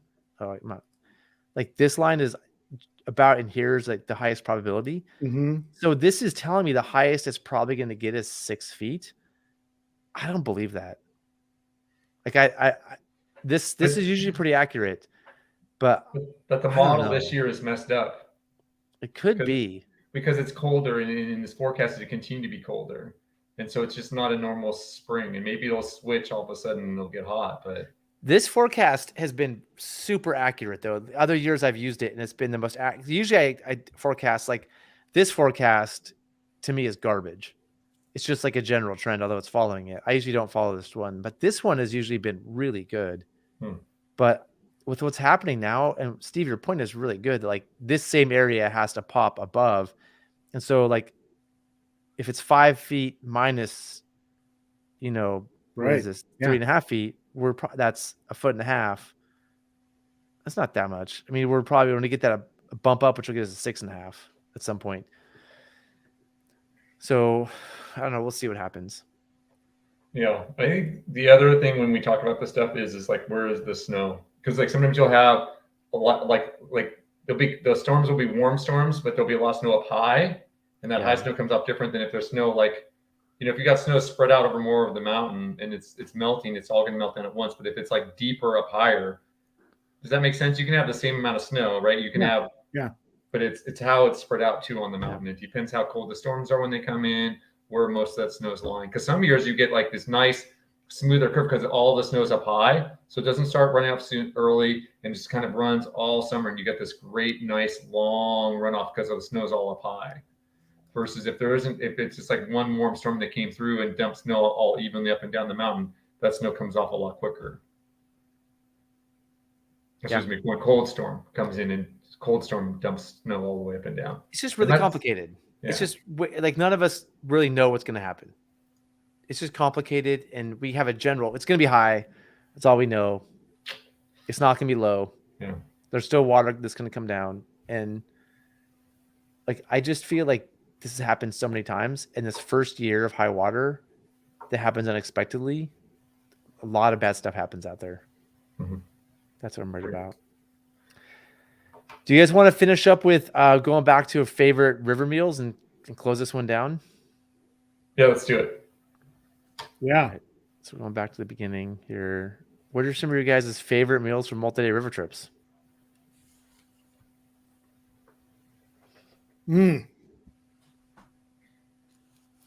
I'll start because you guys are speechless. Thinking. You can't go wrong with fajitas. Oh. I know you guys. No, I was thinking about that one too. I mean, there's a reason why we used on a 2-day trip on the Tuolumne that had every trip. It's a great meal. I mean, it's basically just burritos. Aaron and I hold the world record for fajitas eaten at Powerhouse Campsite on the Tuolumne River. World record. For volume or number of them? Number of meals and volume, yes. I mean, any way you measure it, no one else can touch that record. Guarantee you that. I remember how many fajitas for years. Yeah, and then some new guide shows up, and like the third trip they had fajitas. Emily McGinty, she's like, "Can we do something else? This is getting a little old." I'm like, "Dude, you've had it like 3 trips. You know, we've been doing it year after year after year, same meal." Oh my god, yeah, fajitas. Fajitas is a great meal. So, are we talking dinners or just meals? Just meals. It just says meals. Because I'm gonna go with John Anderson's biscuits and gravy for breakfast. Like, it's a little bit of a pain to do in the Dutch oven, but on a cold trip, oh, biscuits and gravy, so good. Maybe some fried eggs with that. I've never had it on a river trip. Yeah, it's good. The fajita diversity than whatever. Like, you can have 3 fajitas in one night and you can make each one differently because there's so many options. It's the deli sandwich of dinners. That makes it a very attractive choice. But the best meal I've ever had was on a cold rogue trip, and we had grilled cheese sandwiches and tomato soup for lunch. That's a nice touch. Oh man, that's a nice touch. I don't even like tomato soup, and I don't really like grilled cheese sandwiches, but that was on cold, yeah, really cold. Damn, yeah. What I'm gonna say here, my issue with the fajitas is like if someone's asking to come up with a meal to cook on a trip, the labor and prep involved with fajitas is brutal. Oh, it's like all the chopping, you got to chop so much stuff. No, it's so easy. Chopping all day. I think it's one of the easiest, honestly. I'm gonna go with that's why I'm gonna go with burgers. All you have to do is burgers or steaks. Steaks is such an easy meal. No, but here's the thing: with fajitas, you're just cutting some vegetables and cooking them, and laying out some stuff. With steaks, you probably have a mashed potatoes with it. You probably have a salad with it. It's not just burgers. Okay, the number of dishes to do at the end of a fajita meal is greater than any other meal.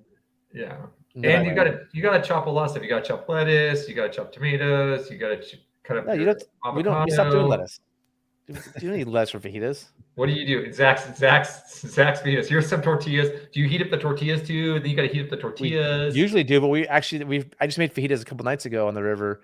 We forgot to heat up the tortillas, and the river's half is fine. I mean, it's nice to heat them up, but it's not the end of the world. That's what I mean. Is the fajita meal? I feel like is like it's a lot of work. Labor intensive for sure. Labor intensive. I disagree. I think it's pretty easy. We stopped doing rice too. We just do beans.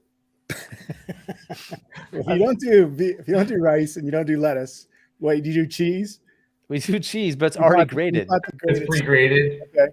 So you're cutting up tomatoes and peppers, and that's it, or you don't do peppers anymore? No, you cut up the onions and the peppers, which is not that hard, and you cook chicken. Do you have green onions to put on top of them? We probably did green onions. I didn't see, but yeah, like a couple toppings. We made guacamole. The guacamole is intensive. That when you make guacamole, that takes some time. Yes, but you know what? I'm going to say this. What's that? Steve, what's that guacamole you can get in the package? Not good. Not as good. Like there's a prepackaged guacamole. It's actually you cut a couple of tomatoes and throw it in there, and then the Costco brand. It's actually I can't name names. But we're on one trip, and someone's father was like a huge connoisseur of guacamole, and they thought this was the best guacamole they'd ever had. and they thought we Okay. made it from scratch, and it was rather put us in an uncomfortable position. But I think that makes life like. So I'm all about on the rivers. Like there's one thing is like, yeah, you can cook really hard, but I just want a good meal that doesn't take a lot of work, doesn't take a lot of cleanup, and I can just enjoy it. So Me too. I'm low work guy. Yeah, you guys are lazy. Yeah, that's why we don't. Yeah, we're not working for Northwest Rafting. No. Fajitas is not that hard. Let me go back to one thing with guacamole. You get the pre-made guac, but you accentuate it with some totally. fresh, You just add a little bit of fresh avocados. Yeah. Not just tomatoes, but avocados and stuff. Sure. Right. But you should make, I think there's a lot of meals like you can make, when we used to do fajitas back in the day, it was beans and rice and like eight bowls of little things. Yeah. You can make fajitas with a lot of stuff. You can just make, the fajitas are the course. I mean, it's literally, you don't need all the stuff. Like veggies, chicken, beans. I'm going to say, guacamole. You can make deli sandwiches. I'm going to say grilled salmon, actually. Grilled salmon. That's like saying you can make deli sandwiches with just bread and peanut butter and jelly. That's not there's no deli. No, I think deli. I think it'd be more like the pre-cut cheese and some like ham and mustard and bread. That would be more equivalent there. That's the your fajita version of a deli sandwich. Okay, all right. Sorry, never mind. Just teasing you. But the a deli was one of my favorites. I was going to mention deli. I don't know. It's always good. And I had one more I was thinking of. We've been doing pulled pork sandwiches. Ooh, yeah. For dinner? Yeah. Just buying like at Cartwright's in Grants Pass, buying like you said they pre-make it, this big pulled pork thing, and like pork, and then you heat it in a Dutch oven, you take it apart yourself, and then coleslaw and then something else. I forget what it is. Do you make the coleslaw? Yep. That sounds like a nice meal. It doesn't sound too labor intensive, but really tasty. And particularly after a big day, you want something that'll sit in your gut and keep you warm all night. Yep. And you can heat up the buns if you want to, but if you forget to, it's not the end of the world. Yeah, I'm down. Any more favorite ones? No. Does anyone? Do these guys have any? Are there any comments that are looking good here? Ooh, vac seal fajita stuff and bag and freeze it. That's nice. That's a good idea. Jet boils and cans of soup to our guide kits. Tips from 10%. Yeah. Michael. Huh. That's interesting. Well, that's for a lunch thing, probably, right? Yeah, like pulling out, make hot soup at lunch. I mean, if it's cold, if you can pull out anything hot, that's hero status. Like hot chocolate, tea, anything. Yeah. Pulled pork. That was crap. I had a 5-day middle fork with 3 cooking groups of pulled pork. That was what? Wait, are you saying that? They had it 3 times. I think it's going to say I don't think I'd mind that. But yeah. All right. Well, I think we've pretty much beat this death. Any favorite meals you guys want to add? I think that's great. Yeah. Breakfast burritos. Yeah, Breakfast. those are nice. Potatoes. You buy those pre-chopped up potatoes, frozen ones. Warm those up, or the hash brown ones. That adds a lot. Quick and easy. That just reminded me of my absolute favorite multi-day meal. This is for self-support kayaking, though. Okay, here's what you do: you got to bring a Dutch oven. So, but for self-support kayaking, yeah, but they make small ones. Don't all self-support kayak trips have a Dutch oven? They don't, but you don't need a stove if you do this. So, you start with bacon. So first of all, you're kayaking.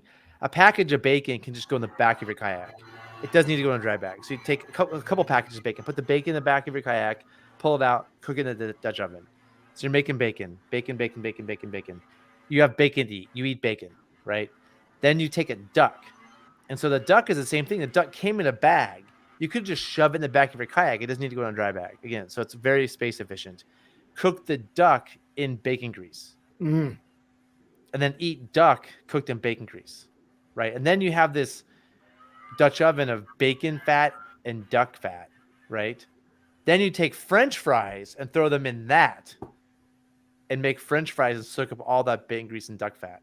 It's a 3-course meal. And the French fries come in those plastic bags too. So again, just shove it in the back of the kayak. So you just shove like bacon, a duck, and French fries in the back of your kayak. And all you need is a Dutch oven.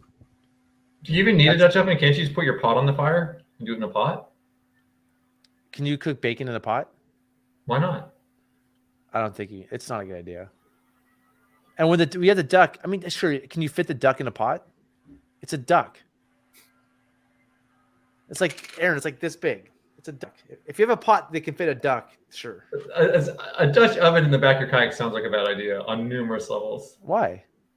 It's pretty heavy. No, they make the aluminum ones. The aluminum. Aluminum Dutch. Like the 12-inch? Yeah. Can you fit a 12-inch in the back of your boat? Yeah, I think it's this one right here. Okay. So, or if you had to, just put it in your lap, but it's not that big. Yeah. I will say, Zach, that sounds like a very delicious meal. That's one of my favorite meals. And it sounds like not a good L&T though meal. Why? Because I bet there's bacon grease all over the place by the time you're done with it. No, you do it in the fire. The bacon grease goes in the fire. You know that it's minimize campfire impact. It's not eliminate campfire impact. That's the leave no trace thing is minimize campfire impact. So yeah, I mean that's why you have a Dutch oven because the lid stays on. And like if you did a pot, it would fly everywhere, but the lid goes on. It's pretty good. You know, I think one of the things, noticing this comment here, I think that like when you're working a lot of trips, like when we come from the commercial background, is like prepping stuff when you're off the river is like, no, you have more time on the river and camp to cook than you do when you get off the river, you got other stuff to take care of. And you're trying to be as efficient as possible when you're off the river. So I know some people who pre-cook stuff and they'll do stuff like when you get like a chef on a trip, they'll do that. They'll plan stuff out. But the chef's got like a week to plan it in advance. So like if you have a private trip, that makes sense to do things like that, or make a big pot of some sort of, some sort of stew or something like that you reheat. That stuff's great. Yeah. But I think if you're like if you're doing trip after trip to trip, you don't have a lot of time. It's easier just once you get out there just to like, what's a meal that I can just buy the supplies, go out there and cook it easily and just enjoy being out there and not have to prep so much. Zach, when you stick the bacon in the back of your kayak, that's the breakaway technique? And you just can't in there with the duck. Okay. They're not swim. Okay, I know you're trying to get me on this, Steve. I know I'm seeing the similarities. So no, it's not the breakaway technique because you put the duck and the bacon in the back of the kayak, and then you put a dry bag in front of it, and it's locked in place. Okay, so it's wedged in the back. Yeah. Okay. Yeah, I would never. Yeah, imagine if you swam and you lost all your food. That would be. Oh man, I think the bacon would come out pretty quick if you swam. Yeah. It depends what kind of bacon you get. You know, if it's the flat package. Yeah, the flat package. You don't get the flat package. You get the thick slab stuff. Yeah. There you go. Yeah, you better not get the flat package. Yeah, because you swim. Oh, that's bad news. So. All right. Well, you guys ready to shut this one down? Yeah, definitely. Yeah, that was a great question about your favorite river meals. That was fun. So yeah, thanks for asking that. Yeah, this brings us to the end of the show. Steve, so excited you showed up. I didn't know you were showing up. I actually called Steve this morning, and he just hung up on me. He like answered really? hung up. Yeah, totally did. Okay, yeah. if I hadn't hung up on you, I would be even later. I would have been even later to catch the show. I was on the move. I will call you back, Aaron. I owe you. What happened, Aaron? I called Steve this morning too. I called Steve, and he picked it up, and he saw that I called, and hung up on you to talk to me. Oh, is that what happened? And I said, Steve, want to come on the show? Not quite. In my head, that's what happened. And I said, Steve, want to come on the show? And he was like, oh, I need to call Aaron back anyway. I'll just talk to him on the show.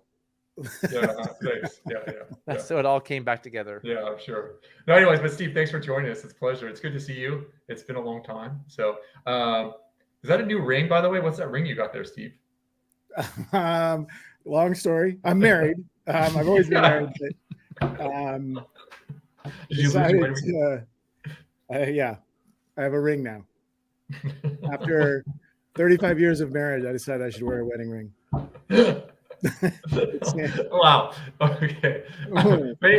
Steve, thanks for joining us. Zach, this was a great show. I won't join you again now. You just lost me. If you guys have any video footage, I don't know if we're getting to that Wind River footage time frame, but you can send me any footage. Yeah, Aaron at riversanoceans.com. Please send me some more footage. We've got some sounds like lined up for next week, which would be great. So you guys, thanks for sending that. But if you have any new stuff or you guys see stuff you guys want us to discuss, it's always fun to discuss stuff that you guys come across. Also, thanks again for tuning in and all your comments. If you haven't done it, hit that like button, and of course subscribe, because Zach needs his ego Thank you. massage. He needs to feel a little better about himself. He wants Thank to get up you. to that 10,000 people or 1,000 people. No, 10 million. Oh, 10 million. 10 million people. So yeah, thanks. I think that's it. Is there anything else that next week we'll be back, Zach? Yeah. I mean, I'm here for a while now, I think. Oh, great. Yeah. Oh, I had one more thing to bring up.